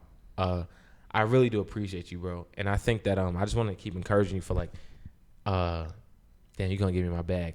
I want to keep encouraging you to like, just keep doing what you're doing, bro. Because honestly, like, I know a lot of people who are creators or have their things going on in their life and stuff like that, and they don't have a platform to even like I'm an artist, bro, and I realize that, you know what I'm saying? Like, I do a lot of things, and the whole common denominator is just about art. Absolutely. And putting your message out there and making people feel. And a lot of those artists out here, we don't have that outlet. We're not always fortunate to have that outlet to people actually give a damn. Mm-hmm. And what you're doing is it's so beyond you in all respectfully ways I could say. Like, it's so much bigger than like just Kolton and stuff like that. Like, this That's what I want it to be. This is huge, bro. Yeah. And I thank you because you're extremely talented yourself. Bro, you make music. You play guitar. Whether how much you want to downplay that as much as you want. You're an actor. You killed the film that I saw you in. You're gonna be a model. I'm not sure if you do model or not. You know what I'm saying? Yeah. Now you have your It's own. here or there. Now you have your own podcast, and this is no telling what happens next and all the things. And plus, I don't even maybe I got to interview you so we can find out all the other dope stuff you do. But like everything you do is just so amazing, bro. And even to see you with your with your beloved, you know what I'm saying, like your girl and stuff like that. It's dope, man. Like you just have like this dope light about you and this dope energy, and I love being around you. And I feel honored to even be sitting here that you even chose me, this damn kid from New York City, to sit here in a beautiful downtown LA spot. And we're not telling the address. Downtown LA spot and be around you, bro. So like just be here grazing you and like all these people recording. I'm not taking this for granted at all. I'm incredibly grateful, bro. I was actually excited. Last night, I was actually looking up how to be great in a podcast. Like, I'm on YouTube and stuff. I'm like, man, like, this is amazing. So thank you for, like, being my first in that. Thank you for giving me this opportunity, bro, and even coming to be here, bro. Like, all love. Like, Bro, honestly, man. Thank you for coming. Of course, Thank you for coming. I need people like you to do this. Man, thank you. Just do this whole thing. I need people like you who are willing. One, you're fucking awesome. Thank you, bro. You're talented. You are amazing. You're worth hearing from. You're worth, diving into, like, your thoughts. What are you thinking about? Damn. Why are you doing what you're doing and how you're getting there? And I want to share that, and I want to hear about it because I'm going to learn from you. Absolutely. And likewise. And I want to make platforms like, I want to make this platform. I want to make this platform to hear from people like you who just are give them an opportunity to really I guess, express themselves, dive into themselves, maybe even more than just say your music. Like, tell these stories, figure out who you are, whether you're getting that attention or not on your own already. Like, whatever. Like, you know what I mean? I just want to, and I don't. Are you getting him? Can you record him real quick? Like, this man is getting his bag. Talk your. Yeah, yes, sir. I don't. That's all it is. Like, I obviously like doing it, and it's obviously going to be kind of me. I'm a big part of it. I'm running it. I'm producing it. I'm editing it. But I didn't exactly, the picture of it wanted to just be me. Like, I wanted it to a lot be about the people coming on and the guests coming on and what they're doing and like hearing from them. Yeah, you're doing a phenomenal thing. And for also for like the people viewing back home, do you mind if I like say something real quick? Go for it, bro. This is like We're a talk show. right? Yeah, this is what we're supposed to be doing. And this is just real. This is for like every person who's a dreamer, and every person whoever had a dream, whoever had an ounce of faith of doing anything, betting on yourself or anything like that. I'm telling you right now, believe, and you can achieve. I promise you. I'm telling you, from a kid who damn near had life and everything stripped from him. Everything. I'm talking about my hero, like, gone, never coming back. You know what I'm saying? To the point where my teachers didn't think that I was going to amount to anything. Coaches didn't think I was going to amount to anything. People around me didn't think I was going to amount to anything. I came out here when I was 17, and it's not even about me. I'm talking about, I'm nothing. I'm nothing but a kid that just believes in his dreams. I'm just a kid that never stopped imagining that things could actually happen. And I kept my faith in God, and my work ethic is I work like that's all I have. I work like I'm building my dreamland every day. That's my faith, and that's everything that I have. And I pray like it's up to God, but I work like it's up to me. And I'm telling you, it doesn't matter where you're from. It doesn't matter what you have. It doesn't matter what you look like, how you think, what you think you can or cannot do. The person who believes that they can and the person who believes that they can't do something are both usually right. Which means if you believe that you can't do that thing, you're not going to be able to do it. But if you believe that you actually can do it and that's actually possible, that's the only way it happens. You have to bet on you before anyone else bets on you. And it's crazy because, like, the people closest to you are going to be the ones that doubt you. But you got to believe. I'm telling you, please, do it for me. And I don't know if this is for future Wendell in the future, Wendeezy. Do it for me. Do it for yourself. Do it for your younger self. Please, please, please, please. I know all y'all know what I'm talking about. Y'all all have that thing that nobody else around you knows about. All right. Y'all have that dream. We all have that thing inside. We just know, man, I know I could be great like this, but I seen this person do it, and maybe this person's the one that's really supposed to be doing it. Or maybe no. You're your own person. I'll give you this analogy before I leave. When you go to these Dick's Sporting Goods and stuff like that, you'll see the Michael Jordan jerseys. You'll see the LeBron jerseys, and you'll see the Stephen Curry jerseys. You'll see all these jerseys. Instead of buying those jerseys and looking at those people like, man, I want to be that person. Visualize your name on the back of that jersey. And not always just talking about sports, but you got to understand is that at some point, the reason that they're there is because they envisioned their name up there. Kobe Bryant, they envisioned their name up there. That they were going to be that one. Don't just live in somebody else's shadow. Be you. You can be that Michael Jordan. You can be that Kobe Bryant. You can be that LeBron, that Curry. You can be that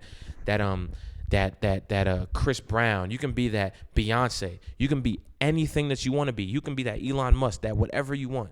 You can be that one because there's only one of them. So the reason that they're there is because they believe in their path.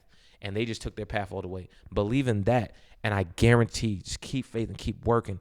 I'm telling you, man, y'all gonna make it. Walt Disney made it when he was when he was older. Think about Morgan Freeman. We all know Morgan Freeman, right? Absolutely. Have you ever seen Morgan Freeman acting in a movie when he was a kid, when he was young? No. This man's making the amount of money he's on the other stuff when he was older. Think about that. Let that register. These people that we're looking up to now, it took them a while to even get here. So just because they ain't working in your 20s, and stop stressing that stuff not working in your 20s. You got the rest of your life ahead of you. You could pop it when you're 30. Keep your head down and keep working and stop forgetting about everything. Listen, stop worrying about everything else because everything is high school. In high school, you got the people who popping right now and they think they lit, but they got to understand at some point high school ends. You feel me? At some point, wait, you about to get this part? Watch this. I realized this in high school. These popular kids in high school and the people who popping right now and they got all the accolades, everybody love them, da-da-da-da. When those 4 years end, at some point, that all ends and then they realize, damn, I really didn't make no real connections. I really ain't really focused on my craft or something like that. I was too busy caught up in the moment. I wasn't grinding. And then when it really matters, like after high school, The rest of your life. when the rest of your life really matters, it's like, damn, I really ain't invest. Every day I woke up at 3 a.m. and got to my school about 5, 6 in the morning to work out for 2 hours to just go to school, get out of school around probably 2:30, work out for another hour, go to practice, work out for 2 more hours at practice, then afterwards work out for 2 more hours, get back home and repeat that and do that all again. When people laughed at me, people said I was going to make it, people said made fun of me and all those things. You work your ass off, you work your behind off, and you keep your head down because I guarantee you your 30s will outlive your 20s. Your 40s will outlive your 30s. Your 50s will outlive your 40s. Think about that. Everything will outlive you. Y'all just got to keep working. I'm telling you. I promise you. We in this for the long run. It's the marathon. Shout out to my man Nipsey. Keep God first. Keep that energy going and surround yourself with incredible people. Incredible people. Thank y'all, man. I love y'all. That's pretty much it. And that's that. That's that. Come up, man. Come up. It's the Come Up Show. Check the mic and make sure it sound right, boys.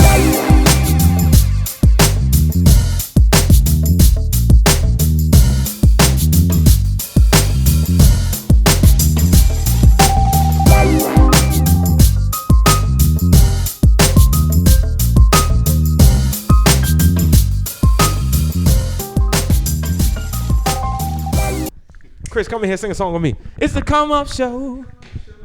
It's the Come Up Show. We gonna talk about your come up, yo. Yeah. Yeah.